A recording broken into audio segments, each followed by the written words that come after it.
That's ironic. Yeah, it's brilliant, isn't it? Yeah, enjoy that. I mean, I'm pretty sure even he can see the funny side of that from whatever kind of Turkish pavement he's sleeping on at the moment. But look, obviously Colchester ran out 4-3 winners on penalties against Spurs last night. Really, really humiliating result that for Tottenham. But yeah, look, in a nutshell, I don't really believe that Poch can be held too much to blame for this. And would Daniel Levy really want to axe that particular manager? I mean, I think Poch is only another couple of seasons worth probably having a statue built to him outside that stadium. So, and I guess this is it, whereas last season they had the excuse, and I use that word, but they didn't buy anyone in either transfer window. So, of course, that was almost a nice little narrative that they haven't brought anyone in. He's doing all this without any real budget, without any real squad depth, and actually that was costly towards the end of the season. The fact is they have spent a bit of money, maybe not quite enough, maybe not enough players, not bolstered the squad quite to the level they need to. I guess that's where it has changed slightly, and the feeling towards him may change slightly. Look, Tottenham fans, be careful what you wish for. I don't think that many Tottenham fans will be that upset with him yet. But it doesn't, it's like in football, it's so reactive. A few more defeats, all of a sudden, if Tottenham are still mid-table come November time, it'd be really interesting then. Well, just before we get on to Arsenal, of course, who won 5-0 last night against Nottingham Forest, a really, really stellar display, actually, by the Gunners. And just on that, Rich, in terms of manager security, Solskjaer's been given the kiss of death. Yeah, he got the vote of confidence, didn't he? Oh, yeah, he's got that old vote of confidence from Ed Woodward. Yeah. Oh, no, even if we continue in this slump, Ollie's safe. Yeah. Ollie's the man to rebuild this club. Can that ever be a positive thing, No, because of all the times that I'm struggling to remember a time when a chief exec of a football club has come out and backed the manager, and that manager still had a job in a couple of weeks' time. No, because I think sometimes, I've had one here recently, just obviously come back from holiday. Yeah. Like, don't worry, you weren't missed. I know you weren't missed. Last week you were missed. You were missed. You were missed. It was that you weren't missed, actually. I was thinking, did you misread that email? Yeah, maybe I did. It's all right. Don't worry about it. Just come back, hit the ground running. I'm sure you'll be absolutely fine. Exactly. So nothing to worry about. So sometimes it can be a real positive that actually, Ollie, you're the man to take us forward, and we're going to back you all the way. Yeah, exactly. I mean, some people have been calling him a Norwegian PE teacher. Yeah. Which I thought was probably a bit harsh. Yeah, but I mean, look, again, there could be positives in that. I mean, I don't know if the Norwegians The standard of physical education in Norway is through the roof, mate. Let me tell you. So they are top 10 physical fitness. Yeah, they are. So there's that, isn't there? But United obviously take on Rochdale this evening, and United's, they've just announced some really ridiculous stats at Manchester United in terms of their turnover and revenue and all this kind of stuff. But their wage bill has risen by 12.3% to 332.3 million. It's 52.9% of their annual turnover. Which reflects their improvement on the pitch, because they're 12% better on the pitch right now. Yeah, exactly. It just keeps relentlessly rewarding failure, isn't it? I mean, there's no other job in the world like football where it doesn't really matter too much how you play. The next time you sit down to negotiate a contract, you're getting a monumental pay rise. Yeah. Well, that's... I wish I could have the figures to hand, but they spoke about the inflation in football and how it is just ludicrous if you go over the last 10 years and the inflation year on year. But it wasn't that long ago. You think it was, 20 years ago or so that Man United are buying Roy Keane for 3.7 million, and we're talking about it like, God, the game's gone. Can you imagine? I think he was on $4,000 a week, if I remember rightly, and people were like, just extortionate money. But it's gone from that in a reasonably short period of time to what it is now. It is fascinating. I just want to touch on a couple of those results you mentioned. Good win for Arsenal. I mean, that's against a good championship team. They've made changes, and they've gone out and they've put in obviously a very good performance. Watford, much needed win against Swansea, in fairness, because obviously I was over in Vegas, which the timings worked perfectly, because I was able to watch pretty much every Premier League game because they show everything. From the roulette table, is that? No, when I was during interviews, between interviews. Sorry, got you. Yeah. So no, big win for them. Man City, comfortable as ever. I wanted to just quickly touch on Stoke, just because they are having the most horrendous starts of the season, losing to Crawley on penalties. They can't have long left. No, you would have thought so. But that is, sometimes when they bill like kind of Hull against Swansea is Super Sunday. I mean, Crawley versus Stoke, like a fight to see who plays away, just so they can get out of their respective hellholes. We'll touch on that more shortly, I'm sure. Wait for the tourist board. We're going to talk some business. Earlier than normal, actually. We're going to go straight to business. Let's do it. Boom. It's business time. I know what you're trying to say. You're trying to say it's time for business. It's business time. Ooh. It is business. And of course, that means only one thing, Mr. Chris Bailey, founder of financialorbit.com. Morning, Chris. Good morning. Good morning. Welcome back. Thank you. It feels good to be back. Really good to be Fully back. rested, excited. This is it. How was that? 28-hour Thomas Cook flight back? Was it good? Yeah, no, it was delightful. It was like the Flintstones. We all kind of used our feet to get the plane going. It was good fun. Thomas Cook, in fact, staying on that subject, the directors could face an inquiry. Yeah, and quite rightly so. Companies collapse, billions even of debt, thousands of people impacted, and the directors obviously trousered a huge amount of money over the last few years. They were asleep at the watch, undoubtedly, so quite rightly there's an inquiry as to whether the millions that they earn, whether it is justifiable or not. My view would be that, you've got to be paid to do a job, of course, but when you're earning the big bucks, a lot of it's going to be on bonus payments, incentive payments and stuff like that. That should be clawed back or withheld if you're not doing the job, which probably includes making money for the company and second, the company not going bust. We'll see what they say, but, quite rightly so, the tires are being kicked on this because clearly it's a corporate disaster. This is what I never understand how this happens. Because it's not like this will have just happened, that they've just had a bad year. Of course, this would have been over a period of time. So surely they're obviously paying these. I guess this is the issue, right? And this will be the conversation, is that there must have been a realization probably several years ago as to where the company was heading. Yeah, look, they nearly went bust 6-7 years ago. They were bailed out then at a certain level. They got extra financing and whatever else. But, this has been on the corporate sick list for a few years. Yes, events have happened. Good summers in the UK weren't good for them, etc., etc. But, this has been a slow-moving car crash for a while. Yeah, absolutely. The inquiry will be, are there the right incentives in place where, sure, it makes people want to work hard to make money for the company, but also those bonus payments are withheld if the company doesn't achieve. So, sure, there are issues out of the management's control. We all know that. But let's face it, you make your own destiny in this world and be paid a lot of money and just to walk away with it when a company collapses, that's not a good look, but it's also ethically not right. No, I would have to agree. There's some interesting news about Uber. Yeah, Uber's got a 2-month extension to its license in London, which, is not very long. You may recall there was a bit of a court sort of a dispute over Uber, which essentially is, let's face it, competing with the classic London taxi. There's lots of debate about whether London should allow Uber to operate or not. It was sort of fudged by the courts, the 15-month extension, which runs out very soon. It looks as if Uber's got this 2-month extra extension, but it hasn't really sorted out the issue. You've still got this, fundamentally, is London going to allow Uber to be a medium-term operator or not? That is still unclear. My view, for what it's worth, is, let the consumers decide. We shouldn't be scared about new companies and new technology. Let's face it, the knowledge in the classic London taxi cab is a great attribute.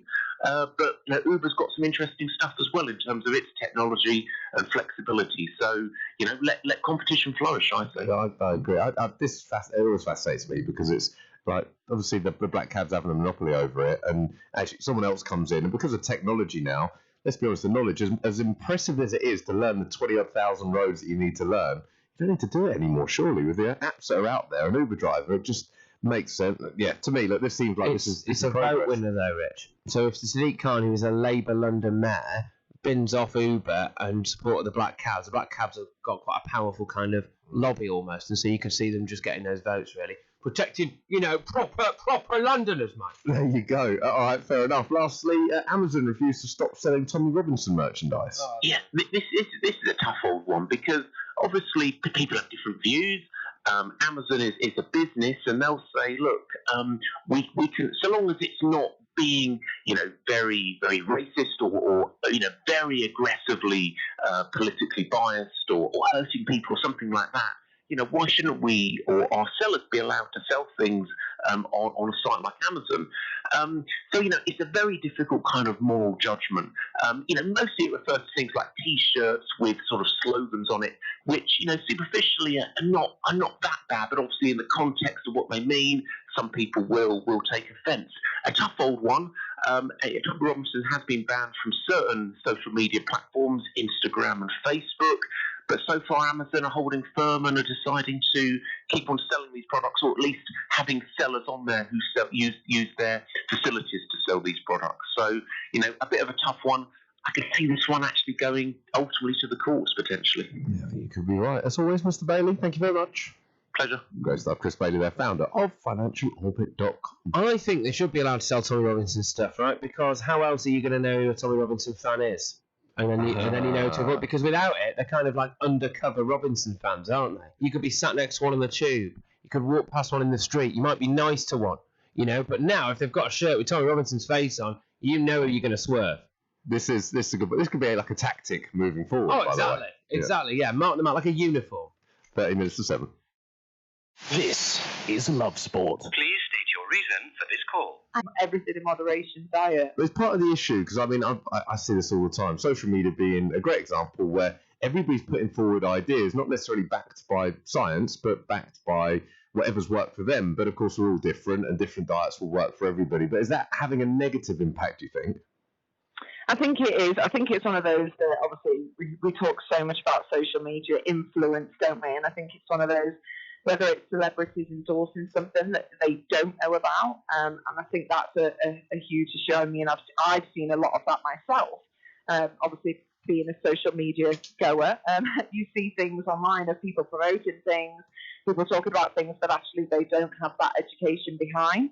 And of course, you're going to follow that. If you see something as a teenage girl or whatever, you just think, oh, well, that person's this and they're that, so I'm just going to do what they're doing. But actually, that's not necessarily right and healthy for every single person.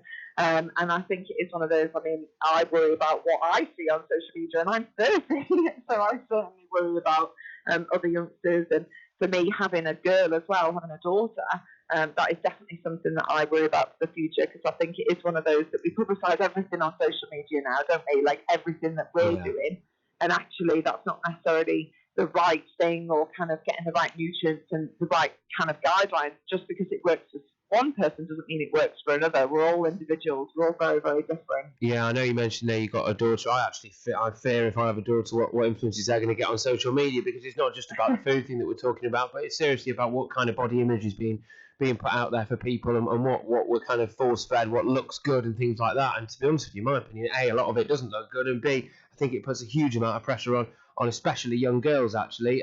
But just moving forward a bit, we've got the Rugby World Cup is currently going on in Tokyo. Of course, the Summer Olympics are going to be in Tokyo in 2020. I was wondering if you like what you've seen, are you going to be out there presumably helping out with some of the coverage as well? Yeah, hopefully. Obviously not as the Rugby World Cup. No, as the Olympic one. Yeah, I think that would be good. You bring an insight to it.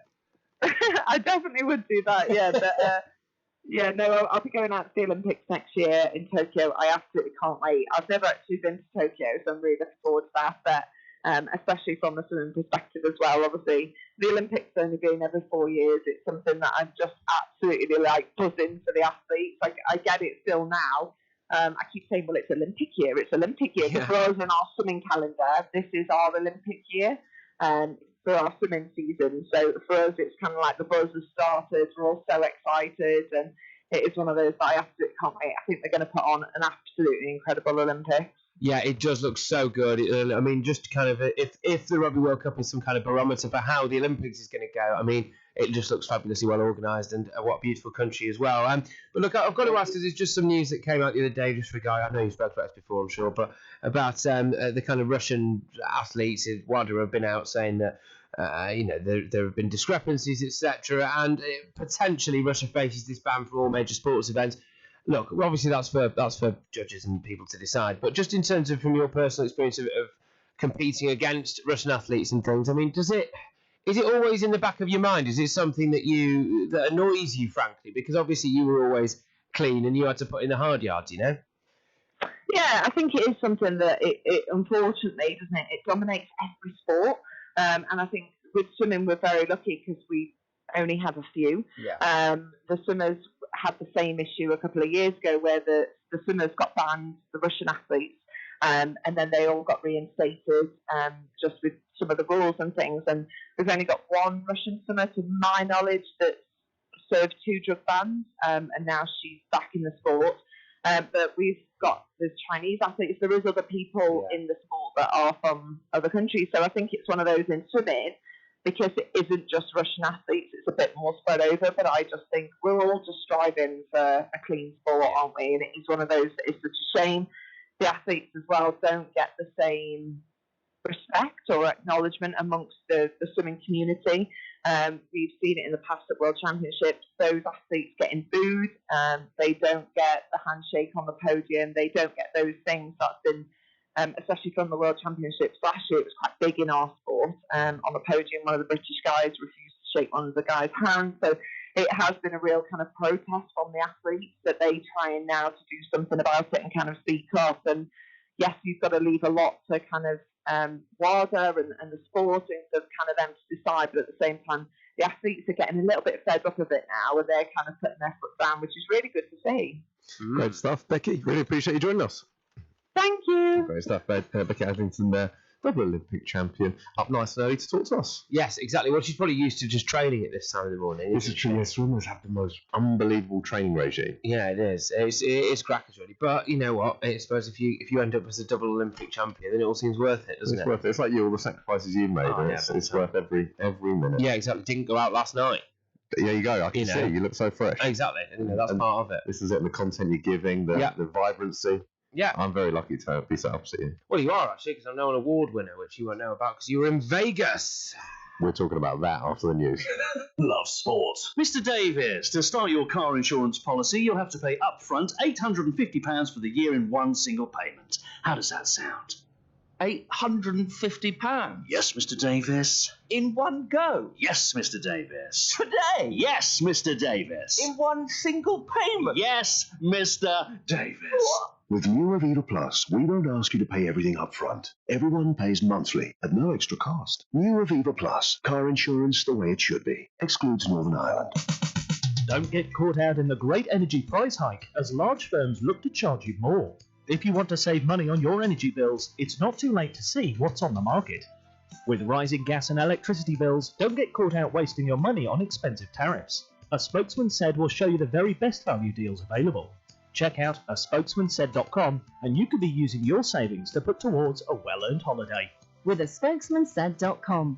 Fighting for you, saving you money. If you're in business, I bet you hate wasting money. We Do Taxi Tops can help you achieve minimum wastage on your advertising costs and maximum exposure. Our revolutionary taxi tops can target your potential customers in the right place at the right time, so your message has the greatest potential for making an impact. We Do Taxi Tops. Visit WEDOOH.com. We Do, the smarter, quicker way of advertising in London, supporting London businesses of all sizes. If you see somebody showing any of the signs of a stroke, you don't have to think about it, you just dial 999. Use the FAST test. F. Face. Has their face fallen on one side? Can they smile? A. Arms. Can they raise both arms and keep them there? S. Speech. Is their speech slurred? T. Time. Time to call 999 if you see any one of these signs. Act fast, make the call, dial 999.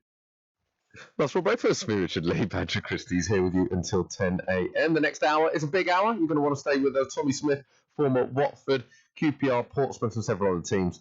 He'll be coming on the line. Of course, Watford had a big win last night. Pompey thrashed by Southampton. Not a good start to the season for them. We're also going to be talking to Kieran Maguire, lecturer in football finance at University at Liverpool. This is on the news of Man United's revenue, which I believe was another big record. They're the first Premier League team to break the £600 million revenue barrier, despite the fact that actually their stocks closed down yesterday on the US stock market. But yeah, I mean, their wage bill's gone up 12%. It's just monstrous what's going on there. We'll talk about that. We'll also talk to Luke Pollard, MP Labour for Plymouth Sutton and Devonport. So do stay tuned. 7 o'clock. On digital radio, online, mobile and smart speaker. This is Love Sport News. From the Sky News Centre at 7, opposition MPs are returning to the Commons later to demand more answers about Brexit and the resignation of Boris Johnson. He's refusing to quit, though, despite the Supreme Court ruling his suspension of Parliament was unlawful. Donald Trump's become one of the few US presidents in history to face a formal impeachment inquiry. It's claimed he pressurized Ukraine to investigate the son of one of his potential rivals for the White House. The most senior Democrat, Nancy Pelosi, says doing that would be a betrayal of his oath of office. But Mr. Trump is adamant he's done nothing wrong. It's just a continuation of the witch hunt. It's the worst witch hunt in political history. They're going to lose the election, and they figure this is a thing to do. This never happened. We're in the election. And, I mean, if she does that, they all say that's a positive for me. 11 Thomas Cook staff are being detained in Cuba after being told to pay a hotel bill of around £3,000. They're being prevented from leaving the eastern part of the island following the collapse of the travel group. One of the cabin crew, Danny Cossar, says they're waiting to see whether they can go home. We were due to check out and get to the airport this afternoon. We were taken back off the bus and told, as well as the passengers, we all had to pay. This payment's now been made hours later, and they're now debating whether to accept this payment or not. Meanwhile, more than 70 flights are scheduled to operate today, repatriating more than 16,000 British tourists. Specialist guards have been sent in to restore order at Long Lartin Prison in Worcestershire. A group of inmates attacked staff last night, forcing them to retreat from a wing. In sport, Tottenham have been knocked out of the League Cup after losing 4-3 on penalties to League Two side Colchester. Elsewhere, there were wins for Southampton, Manchester City, Arsenal, Everton, Leicester, Watford and Crawley. And Mattel has launched a new line of dolls which are gender inclusive. Each kit comes with clothing options, accessories and wigs to allow children to style the doll. That's the latest. I'm Tim Jones. Love sport. Confucius once said, life is simple, but we insist on making it complicated. Well, at SEAT, we believe choosing your next car should be simple too. So we're offering the Ibiza FR for £199 a month, including 17-inch alloy wheels, full LED headlights, and your choice of colour at no extra cost. Why make life more complicated? Because them, us. SEAT. £597 initial rental price based on FR 1 litre MPI, 48-month contract hire, 18s plus subject to status, not in conjunction with any other offers. Damage charges may apply. No ownership. SEAT Financial Services. Love Sport Radio. On digital radio, online, mobile and smart speaker. This is Love Sport Breakfast with Richard Lee and Patrick Christys.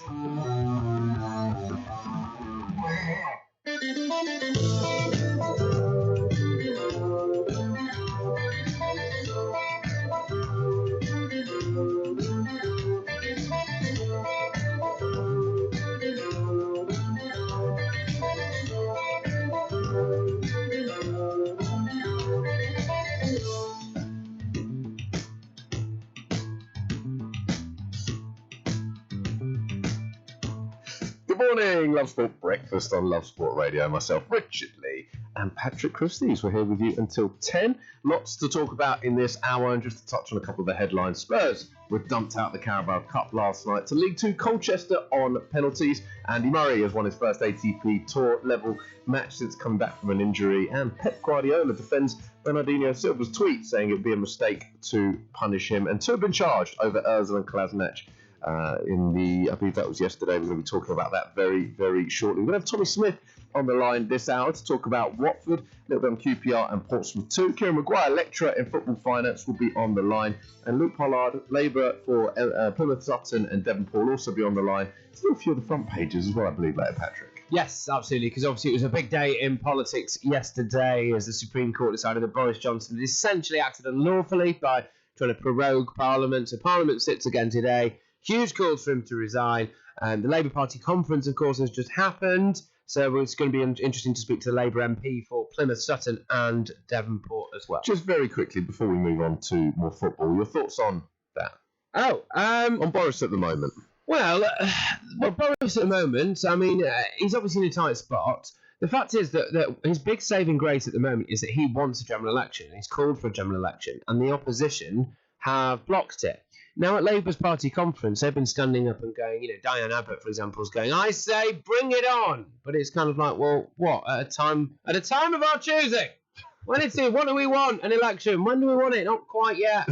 It is that kind of ridiculous thing. So, look, he's in a tight spot. I personally don't see that he should resign or will resign. And the fact is that people go on about, he lied to the Queen, he lied to the Queen, lied to the Queen. The fact is that if this has gone through to the highest court in the land, and 3 courts decided in favour of Boris Johnson, and 2, although obviously one of the biggest one, the Supreme Court, is one of those 2, decided against Boris Johnson. So, the point there is we don't really know. All right, it was an unprecedented thing. I don't think that Boris Johnson's gone round to the Queen's house and tried to sell her some double glazing she didn't want and a large conservatory and regrout a loft and this kind of stuff. So I think we all need to just calm down a little bit and get back to the business of actually running a country. We'll get into more detail on this shortly. We're going to move back to a little bit of football. Of course, there were a lot of games last night, and a good win in particular for Watford, a much-needed win after the humiliation of the weekend. So who better to have on the line than former Hornets legend Tommy Smith? Morning, Smudge. Good morning, Rich. How are we doing? Morning, Patrick. Good morning. Good morning. Before we get started, can I just confirm our dinner reservation for tomorrow night, or are you going to cancel on me again? No, it's in there, mate. We're on. Cannot wait. We are there. Cannot wait. Let's touch on Watford. Obviously, massive defeat at the weekend. They turned it around last night. A good 2-1 win against Swansea. Left it late. Yeah, they did indeed. I think from looking at it at the starting lineup, 10 changes were made. So it was never going to be a fluid win for them, but a win's a win and very much needed after the trouncing of what happened on Saturday. So we're back to winning ways for them, and it's a little bit of momentum that hopefully they can build on now, really. And of course, a goal for Mr. Welbeck, which is.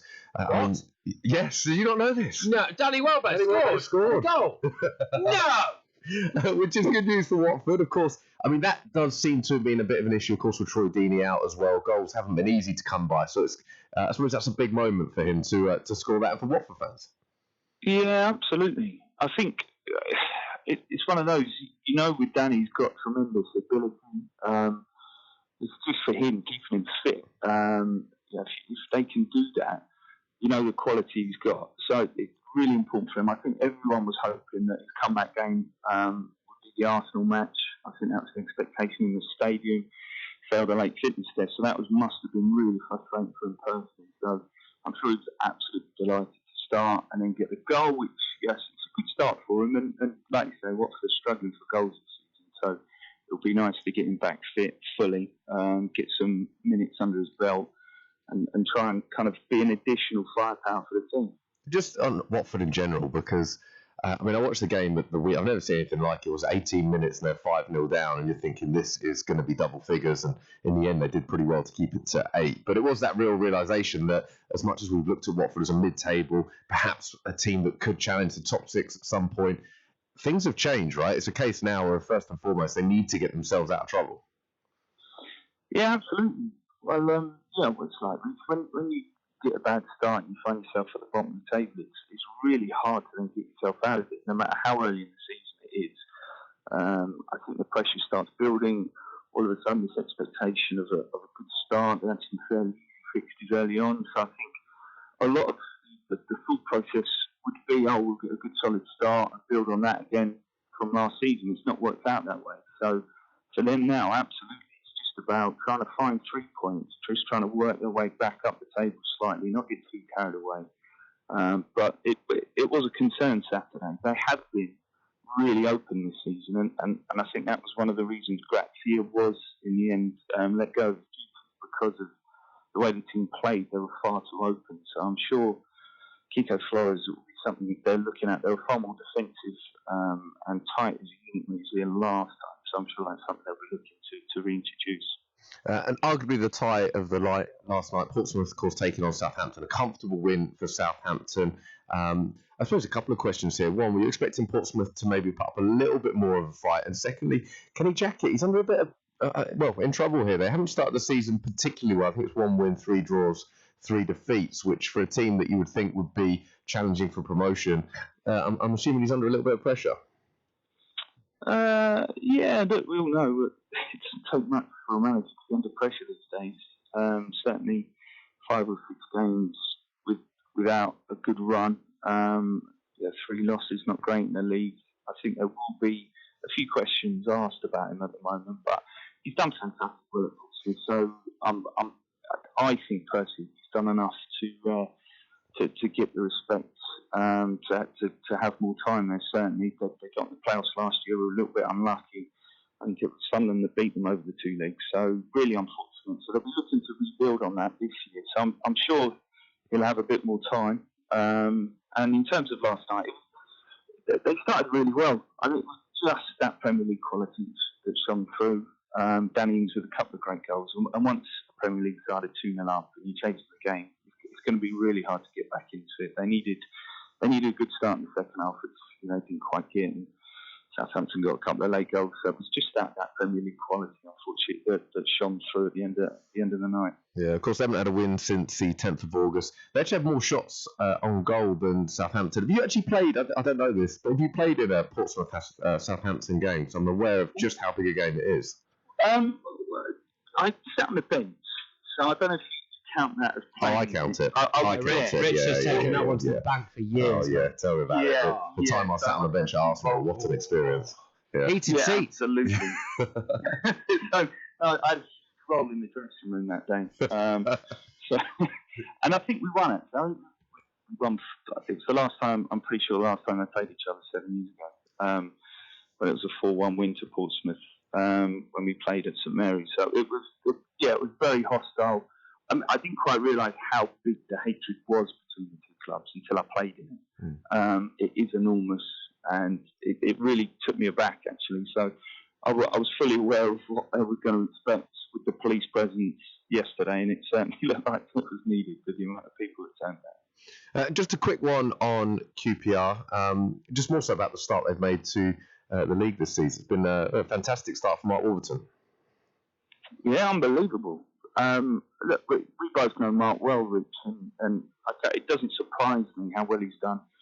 I think it probably overachieved, I would say, at the start of the season. I knew he'd probably turn things around. I always felt he was the right man for the job. Loves to bring younger players through. He's very good at picking up good loan players, getting a little bit of experience in the team too. So I knew kind of that QPR were in good hands with him. I'm a little surprised at how quickly he's introduced that, but again, he's a really good guy.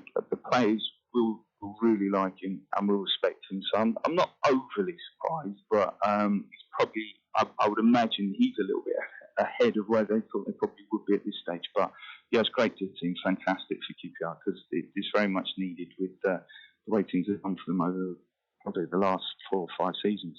Great stuff. Tom, I'll see you tomorrow night.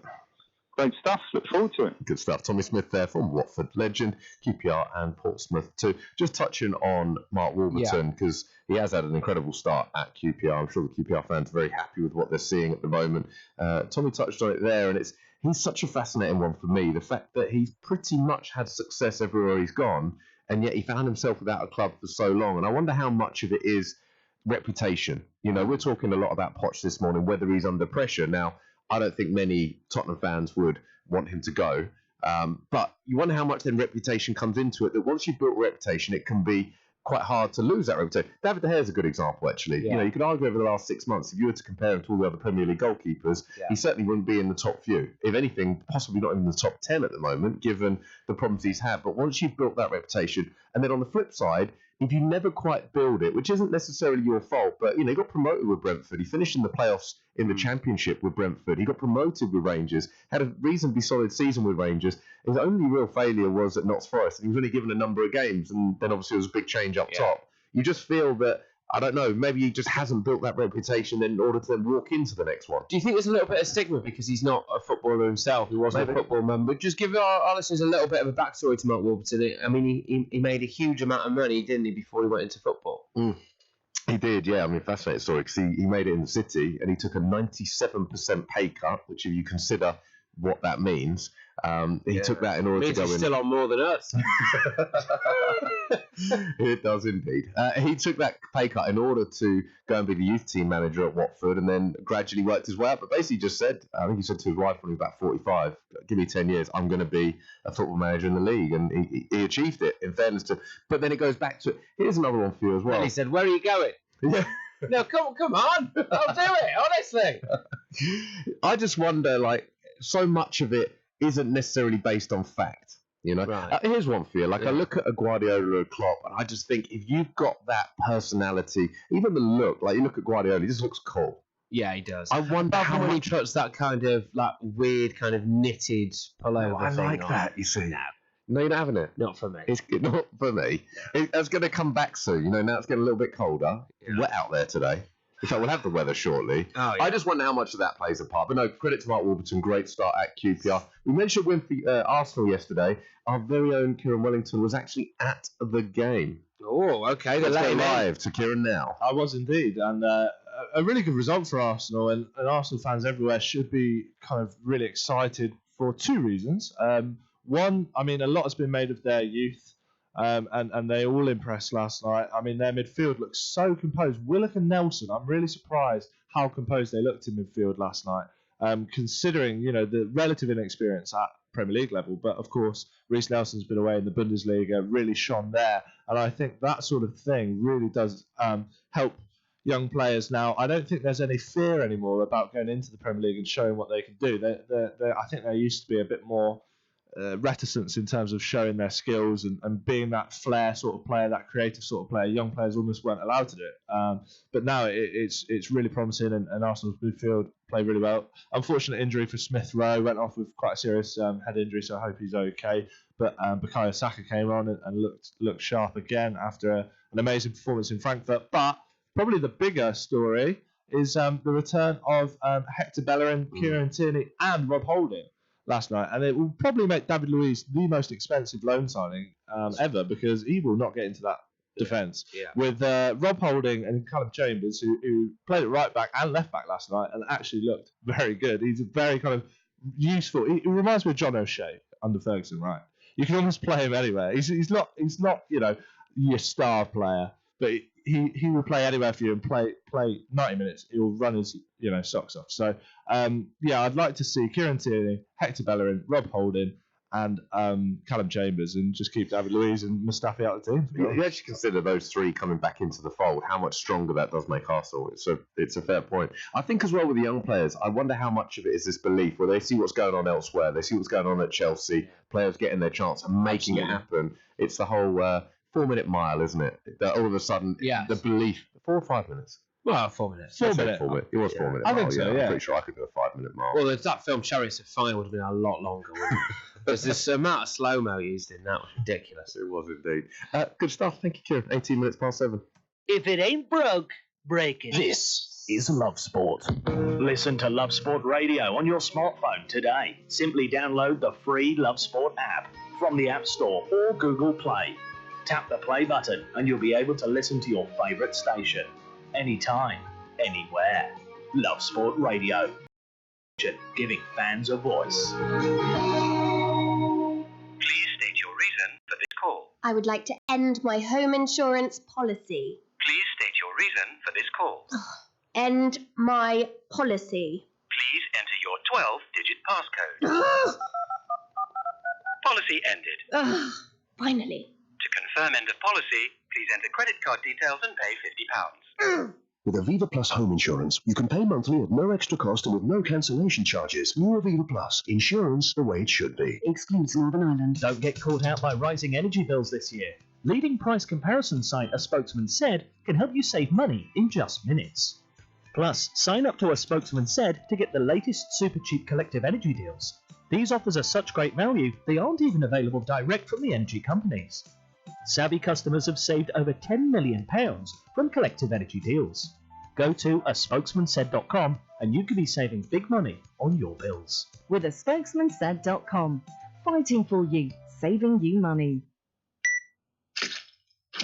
Whoa! Look how much saturated fat is in these chocolate biscuits. It's surprising how much is in our food and drinks. For us kids, eating too much saturated fat can lead to harmful fat building up inside, which we can't see, increasing the risk of heart disease or stroke when we get older.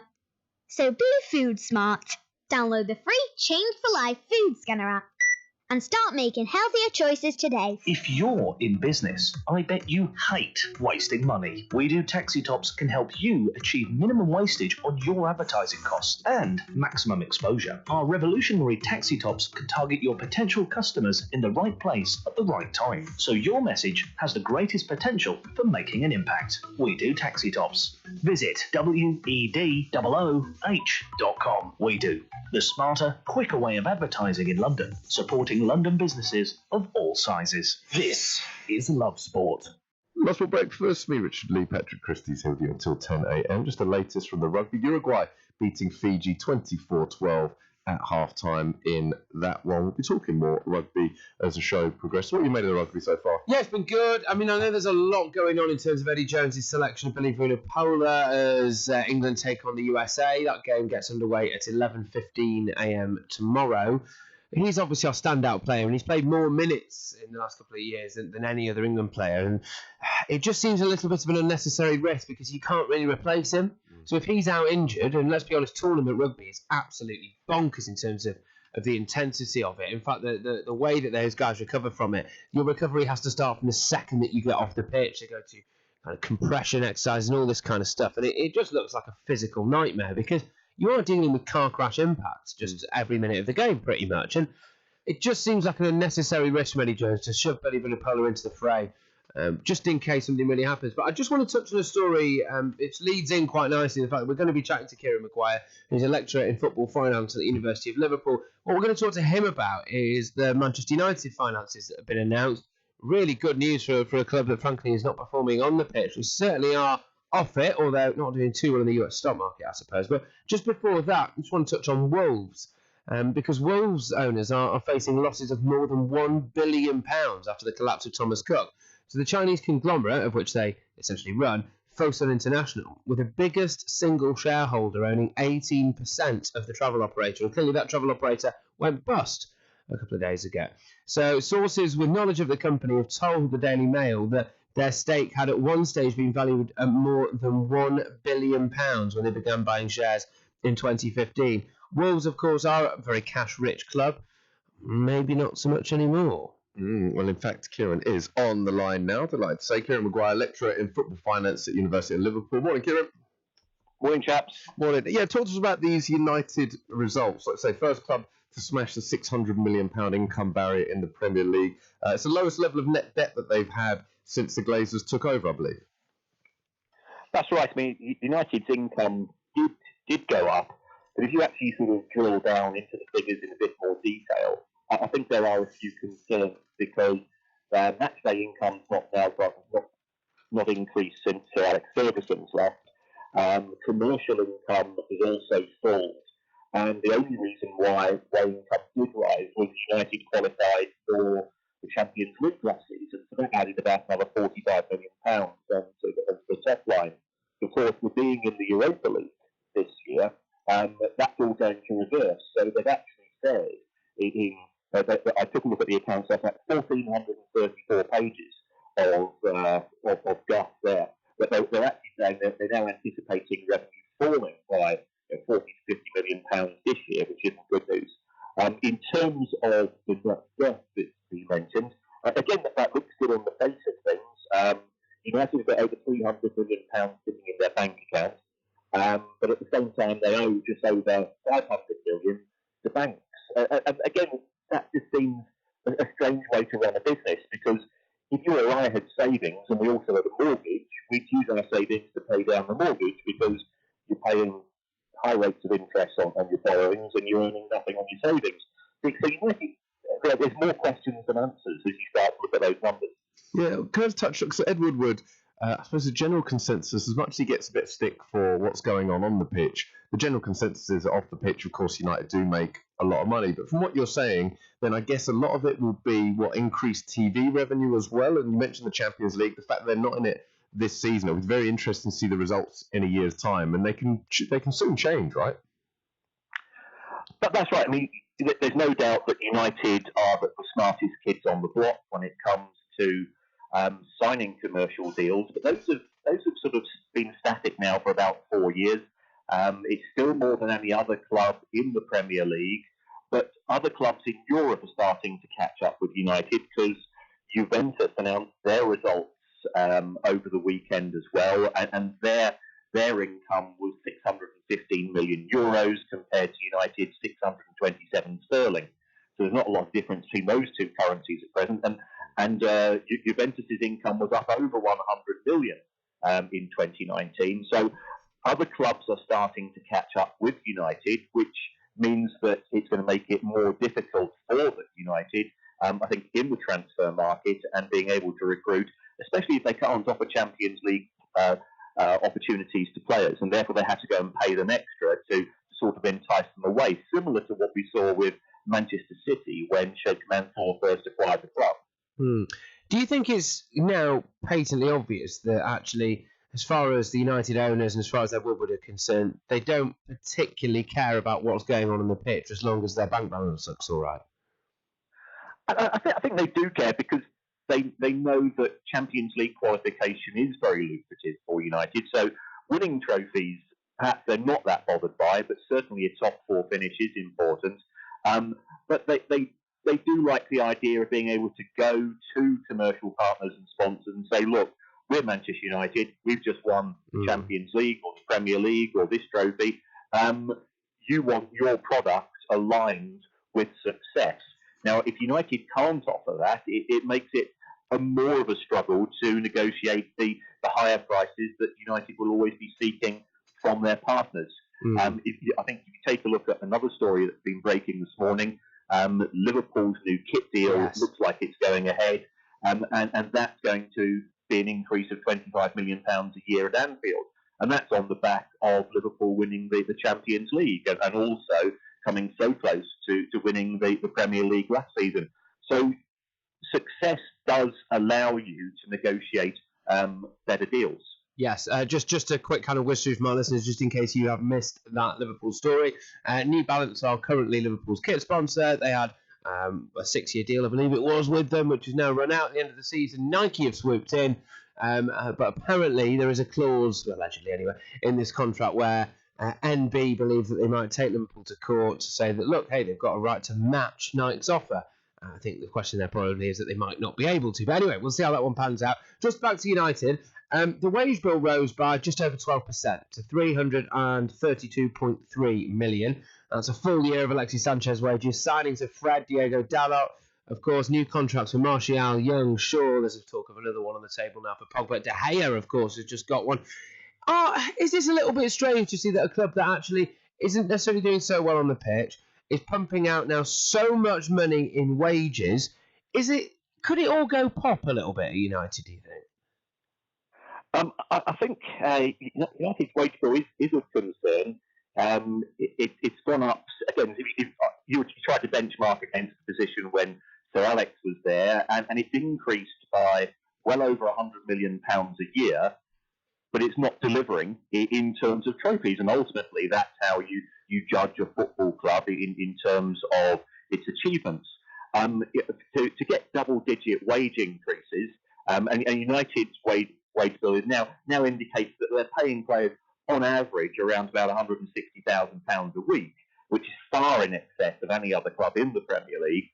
I think it calls into question their negotiations with players, and also I think perhaps that there are more than one market. It's a bit like if you go on holiday to some places overseas, there'll be one price for the locals, there'll be one price for tourists, and then there's another price for American tourists who tend to be able to pay more. Well, I think agents see United as a bit of a soft touch. They know that the club's desperate, and therefore they're able to negotiate on behalf of their clients extremely good deals. As we've seen with what's happened with Alexis Sanchez, United effectively blew City out of the water, and also with David De Gea extending his contract on what clearly are very lucrative terms. Yes, Manchester United is a little bit like the tourist that's just paid £300 for a very short taxi journey, aren't they, really, in that kind of context? But just talk to me a little bit about their share price slump. Yesterday it dropped and then rose again. I believe it closed yesterday, I think, on 17.24. Just talk to me about that. Is that a concern for Woodward? Is it a reflection, perhaps, of a loss of confidence generally in what's going on the pitch in Manchester United? But I think it's a concern for Ed Woodward because he's got significant share options in the club, and they're only triggered if the United share price hits a certain level. So his pay is linked to that, and we've not seen the details yet of his pay package for 2019. In 2018, it was around about £4 million, of which a considerable amount comes from share options. Wow. If you take a look at the United share price, it has fallen considerably over the course of the last 12, 13 months, and the club has fallen in value on the stock market by more than £1 billion. So that's always going to bother the owners. I mean, I don't think the Glazers are looking to cash in on the club at this stage, but if they do choose to either try to raise more money or to sell off a portion of the club, then it means that they're going to be worse off, or they're going to generate less money than they would originally hope to. Great stuff. Kieran, thank you very much. Thank you. Kieran Maguire, their lecturer in football finance at University of Liverpool. It is interesting with, and I think he's really touched on the point there, that although it looks very healthy, and of course these are huge figures we're looking at, there is the concern that give it a year down the line, the fact they're not in the Champions League this season, the fact that wages have gone up again, the fact that at the moment it's not looking like they're guaranteed to have a top 6 finish. Talk about top 4 at the moment, top 6 isn't guaranteed. No, what made United better and what made them laugh at other clubs like your Arsenals and just a couple of those teams really, was that it was patently obvious at Arsenal for quite a long time that the main focus was making sure that the balance sheet was all right. And actually what happened on the pitch seemed secondary. Look, that's the way it felt from the outside anyway. I'm sure a lot of Arsenal fans might disagree with me. If you do, give us a buzz, 0208 70 20 558. But I'm saying that I used to laugh at your club because it didn't seem like you were bothered to win anything. Hence why Wenger was there, kind of like a lame dog for a very, very long time, just ticking the balance sheet over. Well, it's happened now at United, hasn't it? And it is going to happen at United. Clearly now, Ed Woodward is so content with a 4th place finish, a 5th place, 6th place finish, as long as the balance sheet looks okay, as long as he can go to the Glazers and just wave this in their face and go, look at that, look at the state of that spreadsheet, mate. And Glazers go, yeah, absolutely fine. It is the old classic of similar thing in the newspaper industry, actually, which is obviously we've got a few in front of us now. As long as you are selling papers, it doesn't really matter what scandal you're embroiled in. It doesn't really matter what the quality of your journalism is. If you can point and go, I sell 8 million copies of these every single day, then your boss keeps you in a job. Is that as simple as that? Yeah. But that's kind of business, isn't it? Because this is the thing, football fans view football very differently to football club owners, I think. And it is when the kind of stars align and you get a football club owner that's primary goal is trophies and silverware, probably a little bit like early years Roman Abramovich, actually, then that is when you get ultimate success. And that's what United always used to be about. It was about taking care of business on the pitch and then the stocks and shares will take care of themselves. But now it just seems like it's the polar opposite. Well, it's here on Love Sport. We are about quality content, quality output. We don't care about the figures. Yeah. All. We're about quality content. That's what you can guarantee. Yeah, exactly. Which is why later on we've got the world's largest farter. Woo! 27 minutes to wait. This is Love Sport. There are many things a mother can pass on to her baby. Her smile, her eye colour, and her immunity to whooping cough. Whooping cough is a very dangerous illness for young babies, and at the moment it's spreading fast. A simple vaccination during your pregnancy can help to protect your baby in their first weeks. Please speak to your GP, nurse, or healthcare professional and pass on your immunity. Mr. Davis, to start your car insurance policy, you'll have to pay upfront £850 for the year in one single payment. How does that sound?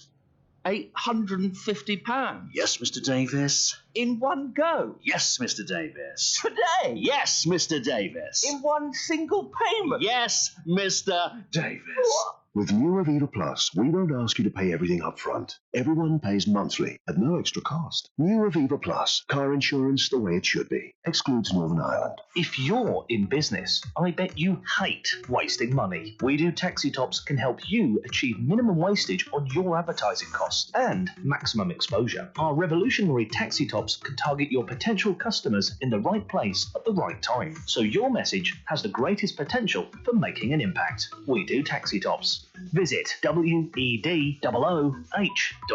We Do, the smarter, quicker way of advertising in London, supporting London businesses of all sizes. Oh, it's okay. Let's face it, when your kids are ill, you do anything to help them feel better. But remember, Antibiotics aren't always needed. You might not realise it, but taking antibiotics when you don't need them puts you and your family at risk of a longer and more severe illness. Help keep your family well. Always take your doctor's advice on antibiotics. Search NHS antibiotics. All better. Love sport. That's for breakfast. Me, Richard Lee, Patrick Christys. We go through some back pages now, I believe. Patrick? Yes, we are. The standard of refereeing at the Rugby World Cup has been criticised by World Rugby, of all people. So they've kind of dug out their own there, really. World Rugby took the unprecedented step of criticising the performance of officials at the World Cup yesterday, hours before another refereeing controversy erupted in the game against Russia versus Samoa. There were two high tackles in this game, very, very forceful tackles, and actually one of them could have been very, very, very damaging, actually, for the Russian player, Artemyev. Kind of whipped his neck back. And we were all watching it in the office, and we were saying, this is probably a red card. And the referee went over him at the word in his ear to say, no, because the tackler apparently dipped his head at the last minute. It's as if to say, there wasn't necessarily the intent there. Obviously, it's a fast-moving game, and, you mistime things, don't you? So fair play, in a way. But then about 2 minutes later, same thing happened again, and we were all like, okay, that's a red card. And it wasn't. And Samoa just went on to destroy Russia 34-9, and debatably they should have had 2 players off. So there's that. There's been a couple of incidents just exactly like that, really, to be perfectly honest with you, at this World Cup so far. World Rugby had originally promised to crack down on dangerous tackles and warned about strict sanctions, and clearly that hasn't really happened. So, yeah, the focus is on referees at Rugby World Cup. Do you know what I feel like this summer, probably more than ever, with the umpiring in the cricket, obviously we're talking about the refereeing in the rugby, you talk about it about football all the time, certainly with VAR. It does seem to be a bigger talking point than ever at the moment. It does, and that's a real shame. I think when you're focusing on the standard of officiating, that's a problem, because what you really want to focus on is the football. And look, I think the fact is before that maybe we always used to complain about refereeing, didn't we? We'd always moan about it, and some referees would have songs named after them. I think the referee's a banker was one of them, which I always found quite strange because I never saw them anywhere near the city. No, I always expected them then to drive away in a really nice car. Holding a copy of the FT. Yeah. But no, anyway, it's weird. But I don't know if our producer knows more about them anyway. But I think that's the thing is now that we have all the evidence. Because before it'd be like, oh, that looked a bad decision. But now you can go, that definitely was a bad decision because of all these slow motion replays. Yeah, and Kieran does have something to add. Yeah, well, this is what happens when you change the rules literally before the biggest tournament in the world. Like, okay, we're going to do something completely different to what the referees are used to, and then they're having to almost be the guinea pig in the biggest tournament in the world. Like, people who don't normally watch rugby are viewing these decisions, and even the commentators sound a bit unsure what's going to happen, and the pundits have very different views because they obviously come from different generations. And Clive Woodward was saying about the Australia tackle that definitely should have been a red card, and he's been cited for that. It wasn't even a penalty, and it's tough because people obviously have very different views on this, and World Rugby have decided to change the rules so close to the World Cup, then referees are bound to be under the spotlight because they're not sure what's going on, the players aren't sure what's going on. It's a farce. There you go. Some of the stuff that's going on is that Solskjaer's been given the kiss of death by Edward. No, he was given a vote of confidence. Kiss of death. He's been told you've got time. You can turn it around. You could just see Ed Woodward there, just giving this announcement, wearing a kind of Grim Reaper outfit, got a scythe in his hand there, just signing off a P45. Going, no, everything's absolutely fine. I'll air you, my man. I picture him face the other way in his chair. He turns around. He's stroking a cat. Yeah. Ollie, come into my room. Take a seat. Well, that's funny actually because United. No, not that seat. Take the seat over the trapdoor. That one over there. Yeah, because it's funny actually because United's wage bill is now $1 billion.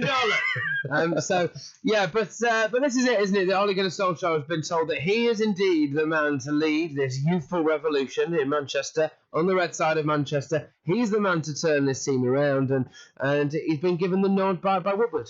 By the way, so obviously I was away doing the Tyson Fury stuff over the weekend. In Vegas. In Vegas. But I did. So many people text me about the punditry. I mean, I watched the game, the West Ham Man United. Scathing. The punditry, especially on De Gea, Poppadom hand. Honestly, I was so angry. I nearly flew back from Vegas there and then. I wanted to confront Gary Neville. Unbelievable how poor the commentary is, the punditry is on goalkeeper now. He's getting, I think he is doing it now just to get a reaction. Oh, he is, and this is what annoys me about it, actually. Like him coming out and saying that Manchester United should sell the naming rights to Old Trafford and stuff. Gary Neville doesn't think this stuff. Doesn't believe it. There's no way that Gary Neville thinks that Old Trafford shouldn't be called Old Trafford. Yeah. I mean, stop it, Gary. You know, all these things now, he is human northern clickbait. Well, I put a thing up. Familiarity breeds contempt. I wonder whether he's realised that you kind of a couple of your first years, Gary Neville's brilliant. Do you know, I didn't expect him to be as good. Then after a while, you just get bored of him because you just do. He's one trick pony now. Yeah. We're at that point. So he's now knowing he has to reinvent himself, and the way in which he's doing it is just being incredibly controversial. Yeah, you should take some lessons from Madonna. She's reinvented herself numerous times, really. So, but I think with Gary Neville, he's wearing a little bit thin. Yeah, it really is the fact that he's going to be there, and you can tell he's prepared what he wants to say. He wakes up in the morning, reads a paper, and goes, "How controversial can I be today?" Yeah. That's not really his job. He's supposed to kind of be a pundit in a fair way. But still, though, I mean, nothing will ever be as funny as the fact that his dad was called Neville. No, I mean that is top drawer. That is up there. That's brilliant. I mean, it takes bottle to mess around with your own kid like that. You know what I mean? Yeah. Just on the poppadom hand comment. Right, I didn't think you were going to let that go. No, I wasn't. For a start, actually, just on a serious note, there's no goalkeeper in the world that saves that. Which one are you talking about? The free kick. At the moment, our listeners aren't in your head. You know? Sorry, free kick that was whipped into the top corner over the wall. There he is. Yes. It was, there he is. And then he's made the comment, poppadom hand, which, ridiculous comment. I actually used to get chocolate wrist. That was the one that I used to get from time to time. I assumed that they meant it was because I used to love chocolate and I'd have it all over me from time to time. I'm assuming that's what they meant. Gosh! Oh, that's fantastic. Whereas now you've obviously got really strong wrists. So just obviously United take on Rochdale tonight. I do a lot of wrist weights. Yeah, just comparing the two teams there. United 627 million. That's their annual turnover. Rochdale 5.4 million. 332 million. United's annual wage bill. 2.9 million is Rochdale's. Record signings? Go on. Can you guess Rochdale's record signing? I reckon 500,000. No. It's a guy called Paul Connor. Okay. For £150,000 from Stoke in 2001. Yeah. United's Paul Pogba, 89.3 million from Juventus in 2016. So, difference. So United will be hoping to hopefully grind out a draw, take it to penalties, and progress on penalties. That's it. Massive two fingers up to Poch. No. We're through to the next round. So yes, Pochettino. We were having a bit of a chat about this earlier, weren't we? About how much pressure is he under actually at Spurs? And I opened up the show by saying this comes after they lost out to Colchester United on penalties last night. It's obviously quite a shocking result, really, after a 0-0 draw in the game. I fail to see how Poch is under that much pressure, because if you just asked Spurs fans now, like who's available at the end of the day, would they rather have, like, I don't know, Mourinho or Poch? I think they'd go Poch. Well, this is the way that I see it. I like a little analogy from time to time. So it's kind of having the relationship where you realise that it's not going particularly well, but you think long term it'll work out. And they're probably as good as you can do. Let's be honest, And that's just a little bit disrespectful to Spurs fans, I appreciate. But look, you get rid of Pochettino, who do you bring in? Would you really swap Mourinho for Poch? Well, no, I don't see why. I don't see why that would happen. I don't see why we want to see that. The only thing is for me though is I do see the body language. Pochettino does not look overly happy. Last night is because, that being said, we're seeing as well like real differences in performance. It'll be one excellent one followed by 2 or 3 poor ones, then another excellent one that makes you realise that actually it is there. The players are there. There is that belief in the squad. And last season, they did make the Champions League final. It didn't happen by accident. I know people say that might mask what's going on to an extent, but they did make it. It's not easy to do that. No, it's not. It's not. Just in one of the other games from last night that we've not spoken about yet, City dispatched Preston 3-0. Raheem Sterling got a standing ovation from the Preston fans. I mean, the guy is actually, for my money now, probably the best player in the world. I think that Messi has had a slow start to the season. He's knocking on a bit. Ronaldo, he's always going to be up there. Virgil van Dijk, and this is the fact that it annoyed me that Messi won the FIFA Best Award, because if Van Dijk was as good as attacking as he is at defending, he would be the best player in the world. And defenders, they struggle to win this. It's like a goalkeeper would struggle to win it, But Raheem Sterling, for me, he's just world class. He is. We'll touch on that as well at some point, of course. There was the FIFA's Best Awards, weren't there? And Ronaldo didn't show up. So no, Ronaldo didn't show up. Marcelo Bielsa won the Fair Play Award. Right. Which is stunning, isn't it? Given that he was spying and just doubled down So he didn't apologise. Marcelo Bielsa, Leeds got fined £200,000 for the Spygate thing, and Bielsa paid it himself. He's a member of a usually women's-only dog walking club in Whitby. Seriously, Really? yeah. It took him a very long time to find the right apartment. That's right, the right apartment to live in, because he was haggling so much over the rent. And apparently he gives away a huge proportion of his income because he doesn't believe in one person having too much money. Wow. Legend. What a guy. What a man. Well, there you go. He deserves the award. As far as I'm concerned. Fair play. Speaking of awards, I know you got an award. I want to touch on that at some point in this show because, look, it's a big deal, Patrick. I know you're so humble in so many ways. Yeah. Sure. 7:45. If you mess with the USA, I guarantee they'll be held to pay. Love Sport Radio, the station giving fans a voice. Are you paying way over the odds for your car insurance? The spiralling costs put people off driving, full stop. But you're a careful driver, and realistically, you'll only need an insurance payout if some halfwit cuts you off on the M1. So you shouldn't be forced to pay massive car insurance premiums, and you don't have to. Go to price comparison site aspokesmansaid.com today and find out the best value car insurance deals on the market. Don't pay the price, but not shopping around. thespokesmansaid.com. Fighting for you, saving you money. If you're in business, I bet you hate wasting money. We Do Taxi Tops can help you achieve minimum wastage on your advertising costs and maximum exposure. Our revolutionary taxi tops can target your potential customers in the right place at the right time, so your message has the greatest potential for making an impact. We Do Taxi Tops. Visit WEDOOH.com. We Do, the smarter, quicker way of advertising in London, supporting London businesses of all sizes. Before you set off on a long journey, remember to check your vehicle. Are your tyres correctly inflated? And are the treads deep enough? Have you got enough fuel? Is your oil level right? Checking your vehicle doesn't take long, but can prevent a breakdown or accident and save you money. So, before you set off on a long journey, check your tyres, fuel and oil. Highways England, connecting the country. Please state your reason for this call. I would like to end my home insurance policy. Please state your reason for this call. End my policy. Please enter your 12-digit passcode. Policy ended.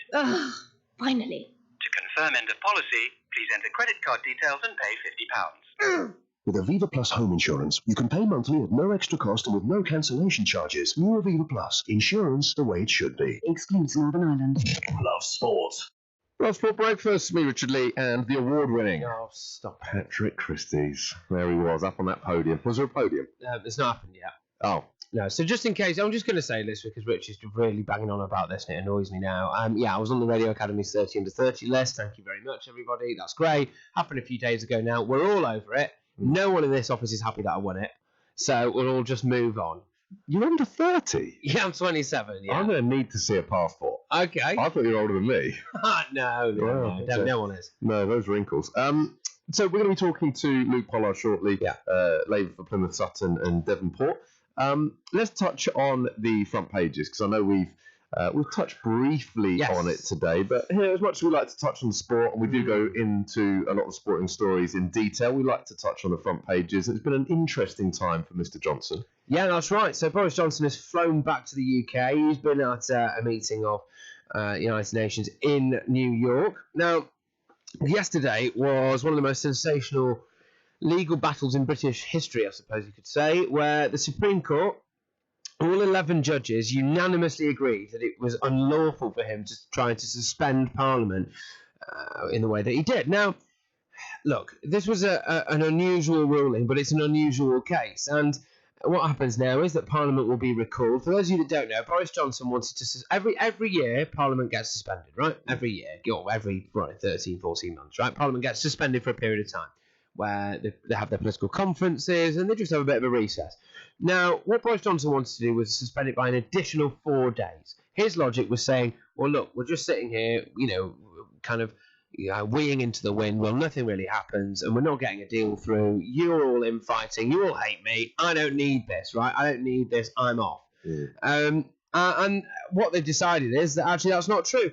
But practically what this means now is that the implication is that Boris Johnson has lied to the Queen about the legality of proroguing Parliament.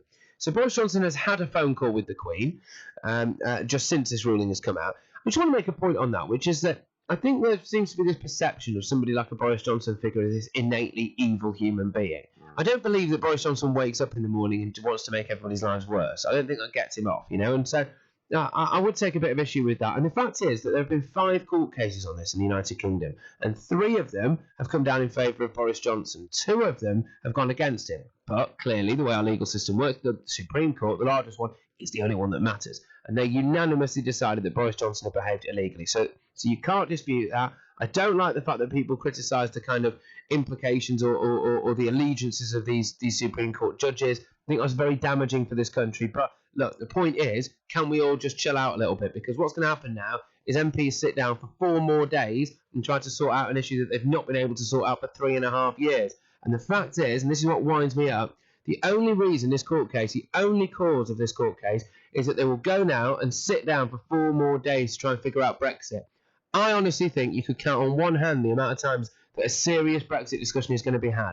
They're all going to be sat there shouting at Boris Johnson and say, you behaved illegally, look at you, we don't like you, you kind of Eton and Oxbridge elitist, we don't like you. And we solved nothing. So what has been the point of all this, Rich, So what is the next step? Well, Boris Johnson will be back today, Parliament will be back today, you'd imagine Boris would show his face, and it is just going to be that. It is just going to be the next 4 days of people shouting at Boris Johnson, wasting the time that they could be using to solve Brexit. More weeing in the wind. More weeing in the wind, yeah. Because the actual turn of phrase, I got about halfway through before I realised, we can't say that. Cannot say that on radio. No, indeed. What else is going on the front page?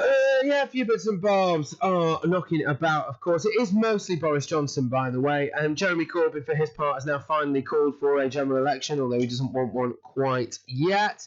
And also there's quite a lot of fallout from the fact that Donald Trump has really mugged off Greta Thunberg, the kind of young Asperger-suffering eco-warrior. Yeah. She was supposed to, she did give a speech at the UN conference in which she cried during the speech. She broke down saying, you've stolen my future, this, that and the other. But just before she went on stage, Donald Trump walked in front of her, and the death stare that she gave him, it was absolutely bonkers. But actually, there's interesting because once Greta had finished doing her speech on climate change, she made a ridiculous comment, in my opinion, about Ed Woodward and his running of Manchester United. And I believe we can actually hear from Greta now. How dare you! You have stolen my dreams and my childhood with your empty words. And if you choose to fail us, I say we will never forgive you. Yeah, she's a massive Manchester United fan. And she's gutted. She's echoing pretty much what every fan's saying, I think. So no doubt we'll hear more from Greta throughout the show. Well, yeah, you would imagine. And Thomas Cook. There is somebody who is stranded in the Thomas Cook debacle who is called Thomas Cook, which I particularly enjoy. Because you can imagine him trying to get through the... it's the Thomas Cook thing. What's the name? Thomas Cook. This guy doesn't make any sense. This guy, is he all right? Is he okay? Anyway, but Thomas Crooks is the headline in The Sun, and people were still allowed to book minutes before it went bust. But also, other airlines now are starting to double their costs off the back of Thomas Cook because they know they've got people by the proverbials, and that's equally bad, isn't it? Really, it is a fact as well. We spoke earlier, of course, to our man about where they're at the moment. The fact they were paying such big bonuses as well in the last year or two, I know that's being investigated at the moment. Yeah. There seems to be quite a lot wrong with this, but does this as well signify the changes that we're seeing in not just, just in business in general, the fact that everything is now going online? You're seeing a lot less of these sorts of operators. Yeah, that is it. And so actually the margin and the markup, and this is something people might find interesting actually, these travel companies can make as little as £10 profit from your actual holiday and flight plan.